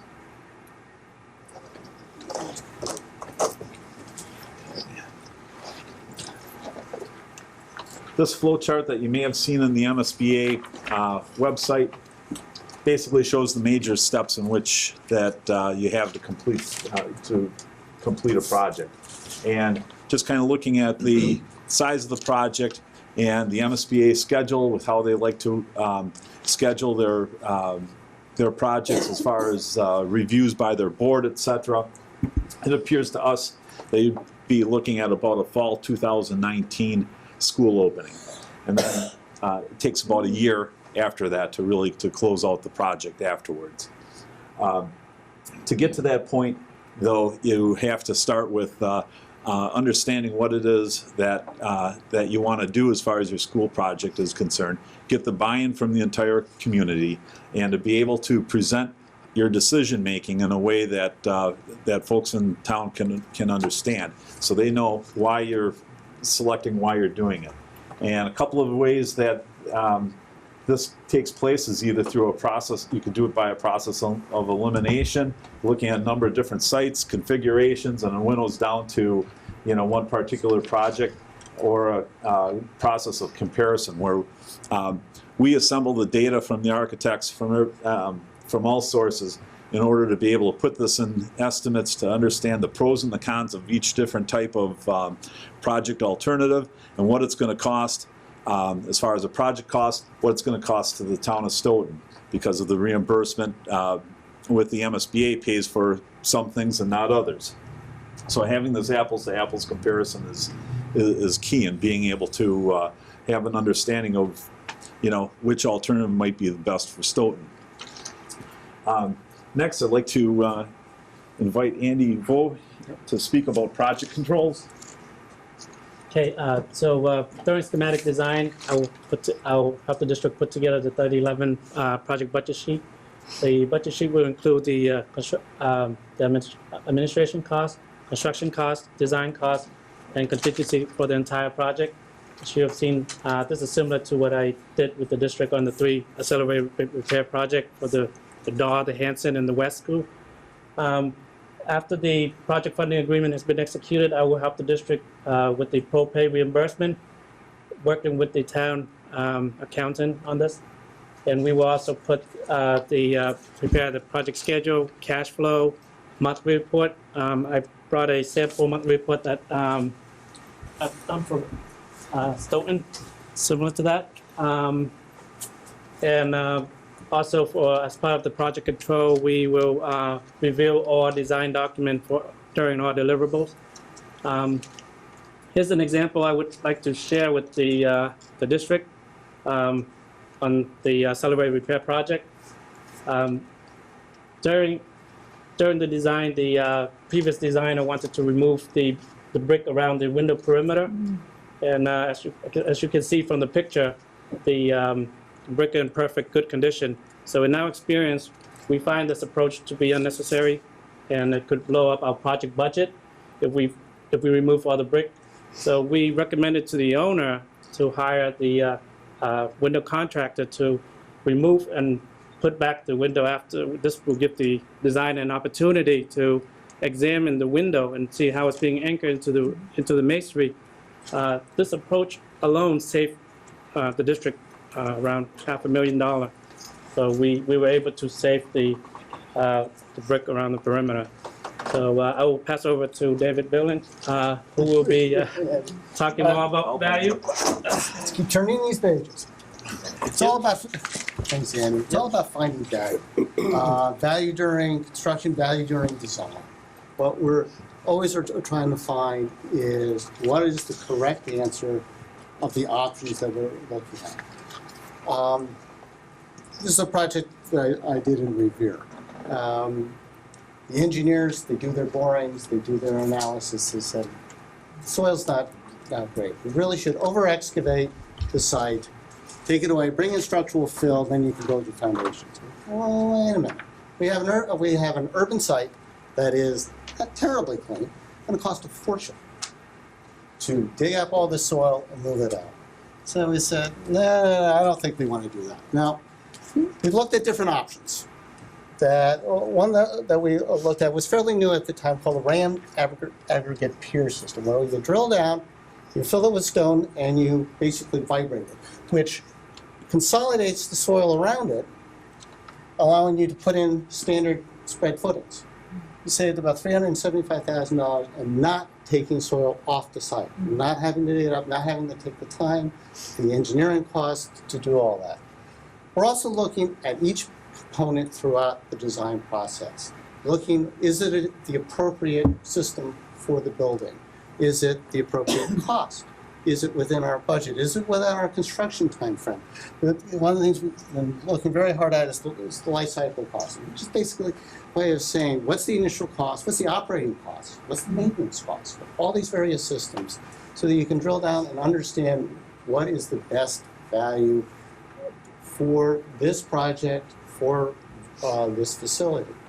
Each facility has its own particular needs, and this is the way you help answer those questions. Again, it's looking at the options, presenting the options, the costs, and finding out what the answer or what is the desire of the community. Once you have gathered all that, you've got to present it to the community. This has got to be a collaborative, open process, so that, again, as Joe said, when they go to the polls, when they go to town meeting, they have the answers. They know what, they understand what the issues are, why it costs, what it costs, and then they can make their decision. And I think if you give it to them, they'll probably support you. To help us sort of explain some of the strategies that we have done in the past on this, I'll turn it over to Kate. We find that the best way to keep the community updated on what's going on and excited about the project is to create a project website that will help the town build. This is an example of East Bridgewater. We will manage the website on a daily basis or weekly basis and upload everything that's presented at town meetings, photographs, approved meeting minutes. Everything has to be approved by the building committee before we load it onto the site. East Bridgewater is a great example of a success story. Of a community of 13,000 people, the site had 27,000 hits before they went to the polls. And we really think that helped push the 87% yes vote on the day everything came together. Another option is to go through Facebook. We have created Facebook pages. We use it in one of our other projects, and the site manager updates it on a daily basis and puts pictures of construction. And it's a great way to keep in contact with the community, but it's not as filtered as a website is. We can create our own email address so people can email questions directly. Then we would present them to the building committee and have a questions and answers page on the website as well. I'm going to introduce Fred. One of the things that Joe didn't bring out in the introductions is that Hill International had acquired a company that had been working together since what is now the late 1900s. Fred, Joe, and I have been with this company together, working together for this amount of time. We're continuing to do so. Fred is a key part of the team that is important because you do all of this planning, you get the yes votes, you design, plan, you get to build the building, and it's very important to have an individual that can go toe-to-toe with the contractor to make sure that you're getting built what you're paid for. So, thanks, Paul. Hi. This is an example of what goes on the site. You guys wouldn't see this, but I'm there every day. And this was in Brockton at the Good Sam's Hospital. We were paving, it was right about the same time. I think it was December 8th, matter of fact. And what I did was I called in testing. We tested the material, and it compacted at 95%. Everything was all clear on Friday afternoon. We're going to pave on Tuesday morning. Monday, they're gonna bring the equipment. Well, Monday morning, I just walked out. It rained all weekend, bad. I walked the site. I'm sinking in that material. I went right to the super. I said, look, you can't pave. This material is not in compliance right now. It's less than 95%, I'll guarantee you. Do I need to get a tester back in to let you know that? So he fought with me. He says, the plants are gonna close. We need to pave. You can't pave over that. It will not work.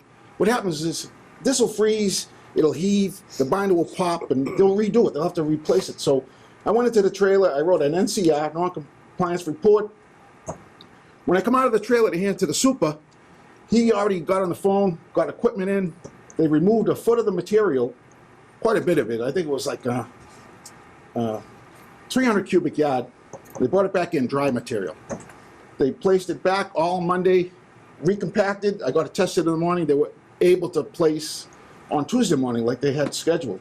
And that was the result. If we didn't go through that, it would have been a $37,000 claim, you know, but we avoided it anyway. So stuff like that, it happens every day, and you just have to stay on these people. Yeah, there's difficult contractors out there, but we know who they are, so we know how to handle them. Well, Finally, you've heard enough about us. Now we want to talk about your project.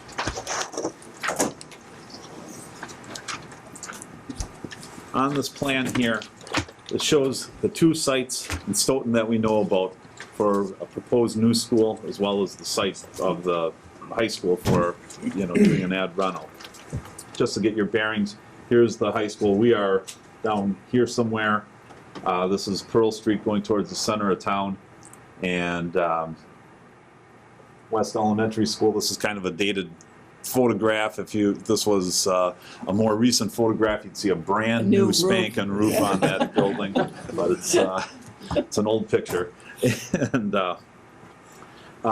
what you have here is a treasure as far as land areas and places in which you could put a new high school.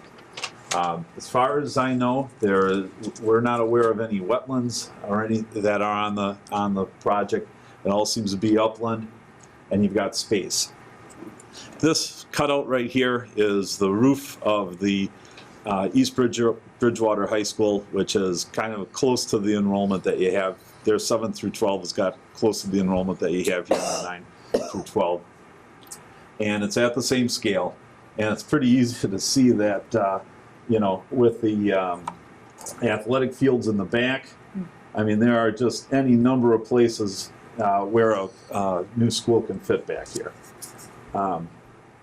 Again, you know, if a new school went onto the in the location of the fields, however that might work, you still would have to replace the fields. You know, you've got other space where you'd be able to locate that. If the alternative was determined to be a ad rental, again, you have a lot of space here.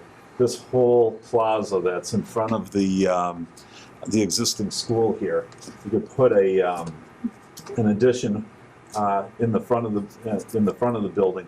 That could be a swing space, so that one would be able to go through the building and be able to renovate various phases of the building. The one thing about that type of approach is that it takes a long time. Back on that earlier spreadsheet, that comparison of different alternatives for Natick High School, they've been in their new school now for 2 years. The renovation approach on there showed that they wouldn't be finished with their renovation project until they wouldn't be in there until September of 2015. So, you know, it is oftentimes a very long process to be able to do a renovation, you know, so that's you know, another approach. So with that, I think our time is kind of up, but no, thank you. Thank you. Thanks. Much. Series of questions. I guess I'll direct them to Joe. And Sure. I'll try as best I can to pass them to the core team members. Great. So the The owner's project manager's job is to control costs, especially when unanticipated events occur. Give an example of a real situation that you've encountered and how you helped keep the project on budget without sacrificing scope or quality. Well, Andy alluded to one of them that we actually had here in Stoughton. They occur all the time. David alluded to one that he dealt with in Revere. We had a foundation system.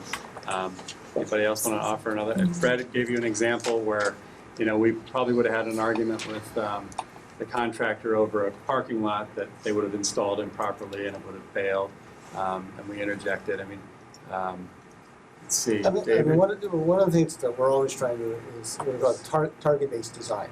Let's get a specific example. The specific example is, I was looking at the mechanical systems, whether we do a fan coil system or a chilled beam system or a VAV system, and looking at life cycle costs. What is the most energy efficient system that's going to be maintained within I don't mean to step in front of you, but I do want to. We were trying to move quickly on this one. Can somebody help me open this back up so I don't ruin it? There you go. I just want to jump in here. This life cycle cost analysis here, this was about, like David said, HVAC systems. We had a variable fluid refrigerant, a variable flow refrigerant, a VAV, a 4-pipe fan coil, and a geothermal. When we went into this, we thought the geothermal would be the best life cycle cost analysis. But if you take each of these bars, this is an initial capital cost, and then everybody knows you're going to save a ton of money when you get into the operational side. This next bar is the operational side. The thing is, when you add up, and then the rest of these are maintenance, degradation, tertiary, end of life. When you add up the area of all these bars and compare it to what we looked at, this VFR, this client decided they wanted to go with the VFR approach because it gave them the same level of control and conditionability, whatever, but they were able to send that savings on other things they wanted to do. Like in this guy, in their case, it was technology. They wanted to make sure they had enough iPads and stuff that they could spread around the school. So I just wanted to mention that because we did, in the interest of speed, rush over that pretty quickly. If I may add, just because I think a lot of this will come down to me. When a project goes over budget, usually the source of the reason why projects over budget, the budget was inaccurately set in the first place. I've worked on over 100 school projects, of which I would say 80 to 90 are public schools. Of that 80 to 90, probably 70 are in the state of Massachusetts. I know construction, I know schools. When it comes to setting the budget for Stoughton or for Athol, you set it right the first place, you tend not to have any problems during the design phase. Obviously some stuff will come up during construction. It's how you set that budget to begin with, how you make sure that the unknowns are covered within that construction budget by the forms of contingencies and what those levels of contingencies should be and how you address those. It's how you bid it, and I'll get back to Athol in a second. And then of course, it's the whole process. Athol, I did all of the estimating all the way through the Athol design stage. At schematic design, I recommended to Athol that they have a $35 million construction project. The project just bid, and I don't even know if they've actually awarded yet or signed a contract yet, but Fontaine was the lowest bidder. Fontaine came in at $31.5 million. The high bidder came in at $33.9 million. My estimate was $900,000 higher than the lowest bidder on that project. So in other words, we are currently about $3.5 million under budget on that project simply because the right budget was set in the first place. Now, during the design process, you still don't go and design what you want thinking that you're on budget. The design team on that still value engineered, and the process of value engineering is to get you the most value for your dollar, regardless whether you're on the budget or not. So at the schematic design stage, at the DD stage, even though the project designed by the designers was on the budget, we still went through a value engineering process to see can we actually return more money back to the community. And that's what we did. And that's why they've got a project at $31.5 million instead of $36 million with a $35 million project. It's all down to do with setting the budget right, set it realistic, and then control it after that. Sounds like Paul can give us another example if you want one. Sure, at Southeastern Regional Voc Tech, on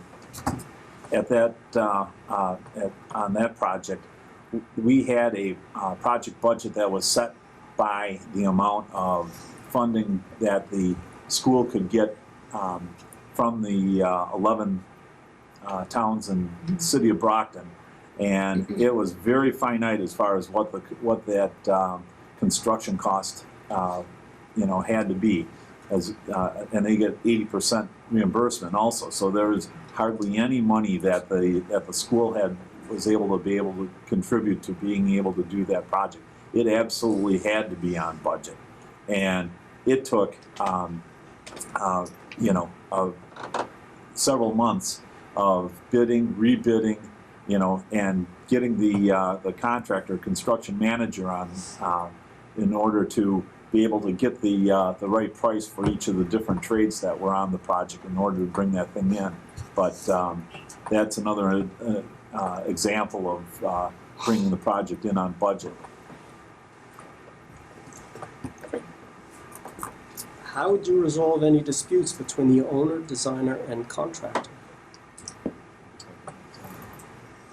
Sorry, either one of you guys, I don't want to answer the question. Well, go ahead. Well, it's typically it's getting the team on the right page and driving towards the right goal, and making sure that the contractor and the designer know what the end result has to be. And sometimes the contractor or the architect isn't exactly doing what they need to do in order to be able to keep up their end of the bargain to get to the finish line. And it often takes some convincing and reminding them about what the result has to be, and what failing in that result could mean to their firm. Just recently at Drake High School, we had an issue where the contractor seemed to not be holding up their end of the deal and delivering the project on time. So with the architect on board with us, we determined that we would contact their bonding company to exert that pressure in order to get them to deliver. On another project where the architect wasn't really performing, getting their data to the contractor in a timely enough manner so that he could do his job, it was really kind of exerting some pressure on them to make them understand that this could have create a bigger problem for them in the end if they didn't, start to carry their weight. Yeah, I think our role is really trying to facilitate building a team with your architect, building a team with your contractor, working through disputes. There are going to be disputes, there are going to be issues that come up. I'm just finished a long negotiation with a contractor, an architect, and the owner on a project in Webster. Number of change orders, number of delay claims. School needs to get in. We were able to negotiate a time schedule and a cost that worked with the school, with the budget, worked with the school's program, able to resolve the contractor. So everyone had a win-win situation. We want to have it come out where the contractor's not feeling like he's being thrown under the bus. You got to make sure that he feels that he's part of the team. He's going to make money on the deal. He's going to have a project that he's proud of. Obviously, the architect wants to be proud of the product that he's coming out, and it's got to be one for the town. I mean, this is for the community. These buildings are major elements within the community. You're investing a lot of your time, your money, and your community pride into these buildings, and this is what our role is, to make sure that this happens. We got to move quickly. Yes. Thank you. How would you ensure that the designer performs in a timely manner? Well, again, it's working with them, making sure that we're on top of them, making sure that we have schedules that they know about, that you can't screw a weight and all of a sudden you find out they're not going to be done. It's an ongoing working process, a working relationship, constant meetings, constantly making sure that everything's flowing. We've done a lot of design management, both in from the last question, the example that David had and the example I had, it brings, kind of something that somebody once told me. people do things for two reasons, either for pleasure or for pain. And, you know, and through the construction process, it is a matter of being able to use, you know, those two principles in order to be able to drive the architect or the contractor, as the case may be, to be able to carry the project, you know, to a successful And we try conclusion. not to make it as painful as possible. So, What would be your interaction with the school administration during the feasibility study and design? I'll take that one. During the feasibility and design, this is actually a really important part of the project as far as the public perception of the project and getting the town approval in it. You know, what we urge your committee to do is to be as transparent as possible in decision making, and particularly the really key decisions of what this project is going to be, whether it's new, you know, a new building or a renovation, and if it's a new building, whether it's behind the high school, behind the middle school, or where exactly that is. Those are the decisions that are going to be really are going to be critical. That that folks in the town seem to, you know, kind of ignore the fact that there might be a lot of decision making going on with these important decisions at the outset, and then all of a sudden the project comes to the vote and they were wondering where they were during all of this important decision making, and this wasn't brought out. So that is one of the key points that you know, as far as working through that that decision making, and it's important to have apples to apples comparisons between each of the different schemes that you have, so that you really know all the pros, all the cons with each of the different alternatives that you have moving forward, so that it's real clear. You know, as I think Joe mentioned, if a person has a question in their mind by the time they get to the voting booth, then their answer is probably going to be no rather than yes. And having that all laid out is key. I wanted to comment that the RFP had indicated like 20 months for the feasibility study and schematic design. And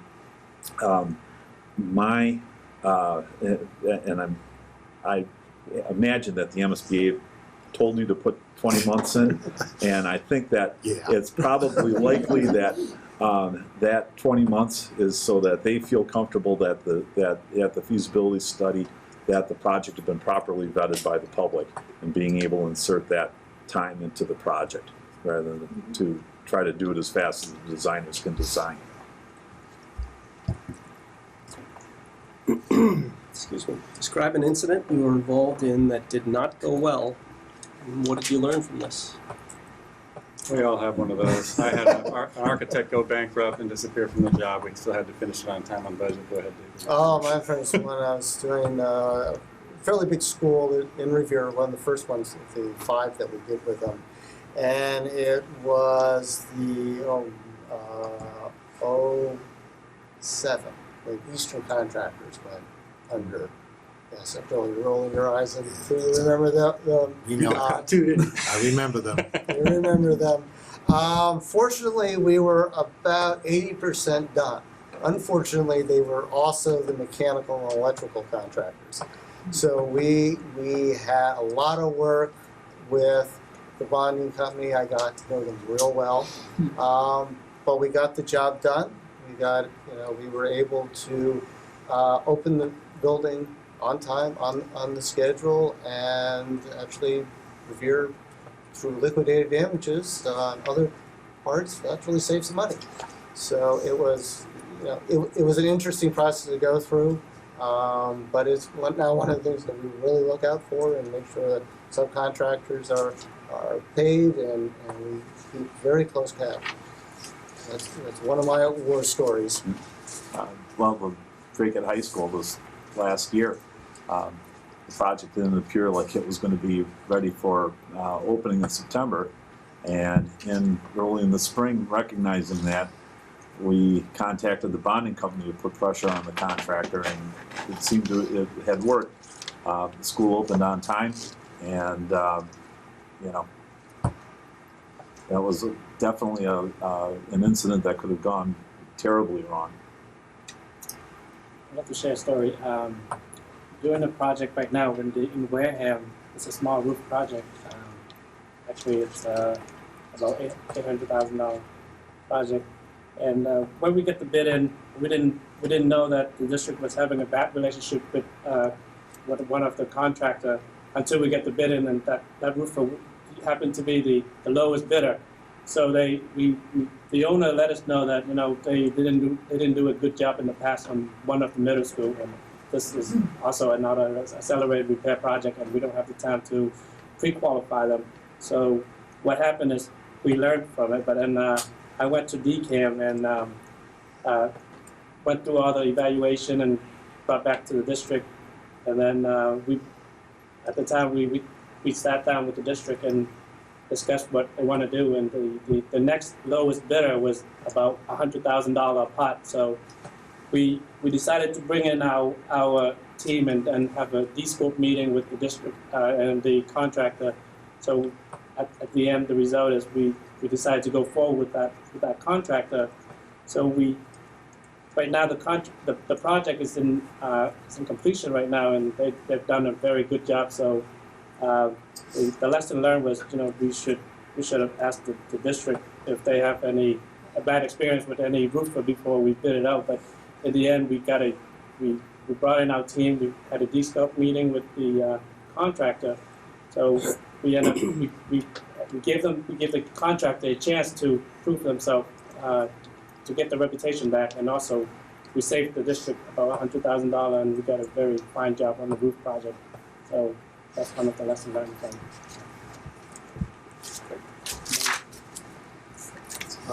Last question. Bill International is a large firm with many levels. Can you describe who you report to and what authority you have at the local level?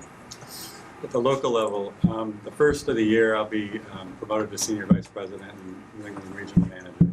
So you'll have a principal in charge who has full control at the local level. Now we report to the Northeast region, and the fellow's name there is also Senior Vice President. His name's John Milano. And they're very, very supportive of what we're doing here. When they acquired our firm a year ago, we had something that they liked, and what we liked about them is that the transition, the cultures were very similar. It's just that they so happened to be just a little over 4,000 people, and we were 25. But the transition has been seamless. We're very autonomous, though we do get resources when we need them. So one of the benefits that we've had is that if we need people to come in and do a SWOT analysis or come in and talk to us about risk mitigation, we have a whole group of people that we can pull from. And this fellow, Mark McDowell, we did not have Mark McDowell on our staff a year ago. He's a treat to have.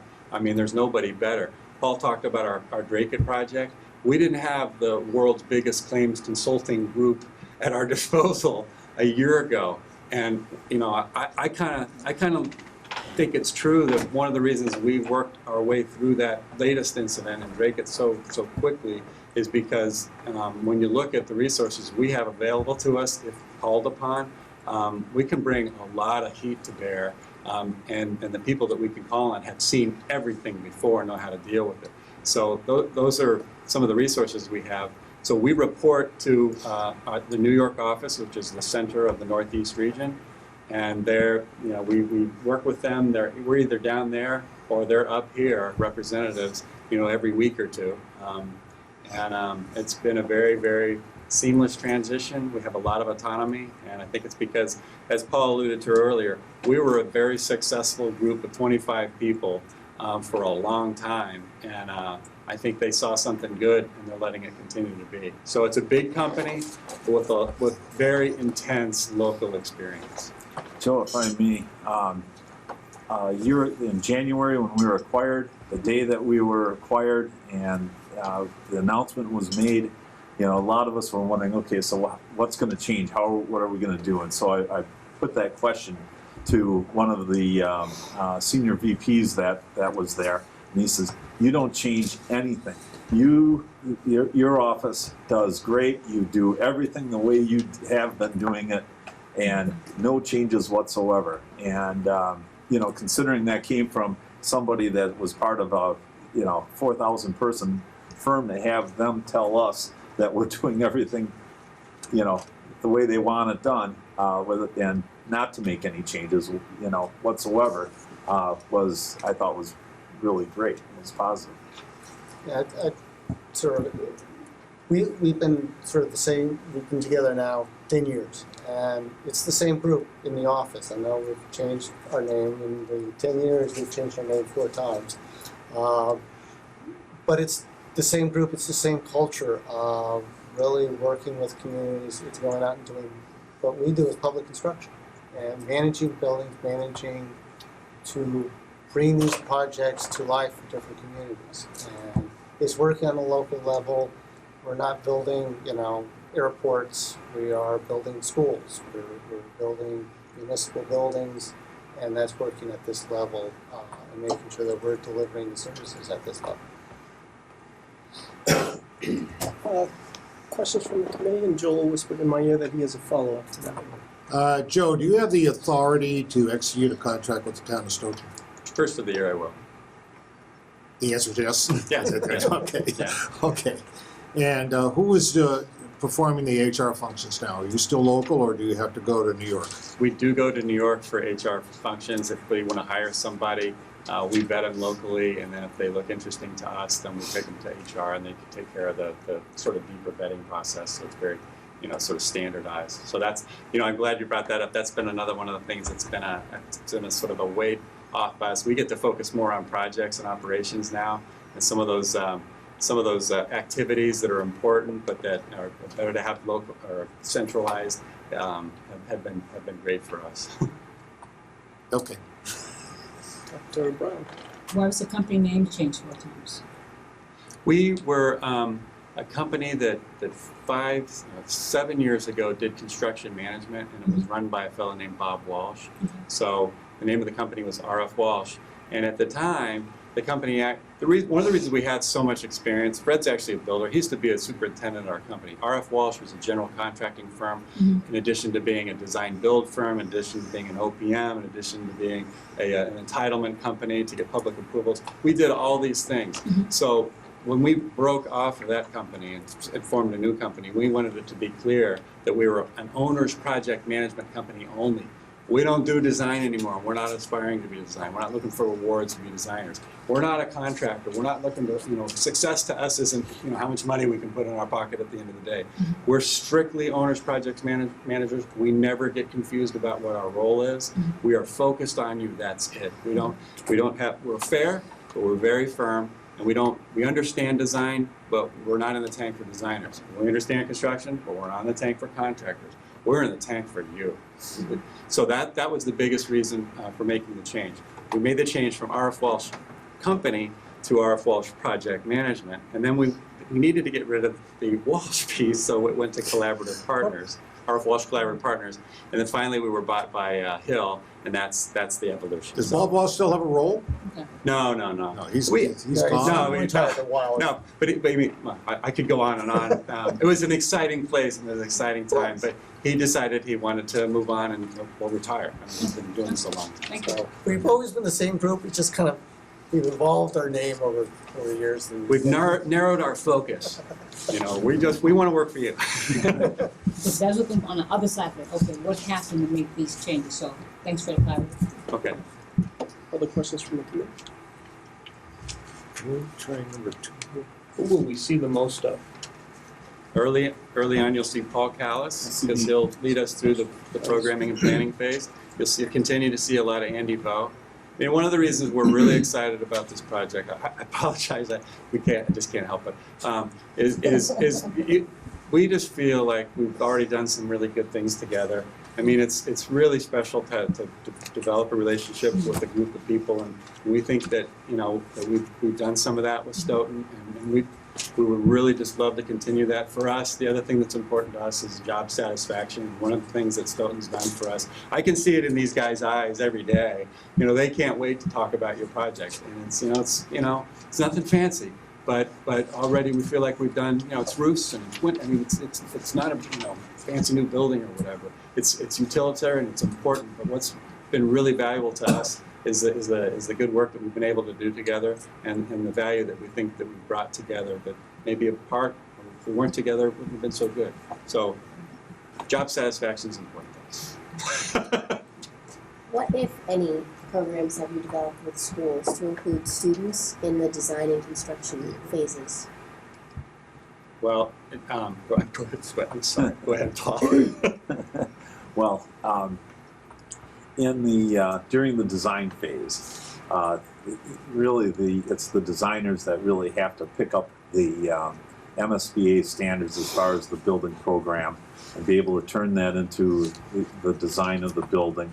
And they look to bringing that design in front of to the students at various occasions for comments. There are certain opportunities that students can contribute to. During construction, on a couple of projects, there had been very interested students that were interested in on one project, geotechnical earthwork, and wanted and were taken on tours and so forth during construction because that interested them. This happened up in Drake. We've had on other projects we've had interns from the high school participate in work out of the trailer on construction projects. I know in Natick that was a big program. Bertucci, the principal at Natick High School, quite a bit. Getting them involved and getting them very excited. I mean, we were building the Natick High School 15 feet away from their existing high school. So they were in the midst of it. We had to, obviously there's lots of coordination, make sure that they understand what's going on in construction, we understand what's going on in the school. So, it grows with that every construction meeting. But getting the kids excited, bringing in interns, giving them programs, giving them tours, so that this is their new school, and getting them part of it is a very exciting part for us. We always extend the invitation, but it's not always accepted. There's just kids with all their other activities with sports and music and so forth. The idea of participating in being involved in the construction, get to walk the site and so forth, believe it or not, it doesn't really get a big following. I have another question. I asked this of the prior candidate. Assuming that you went through and you did an examination of Stoughton, in your case you have someone who lives in Stoughton and of course others who have worked in Stoughton. And what can you tell us about our community and our project as we look ahead? We are very well aware that the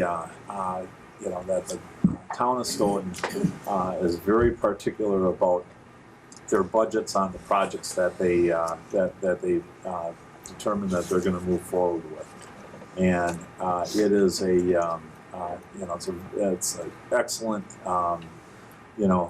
conservative way to approach building projects, in that making sure that that there isn't any undue expenditures, and the fact that people are just very much involved in in that process, as we've heard from that town meetings, for instance, take usually more than a couple of days to get through all of the business, and it's exactly the same,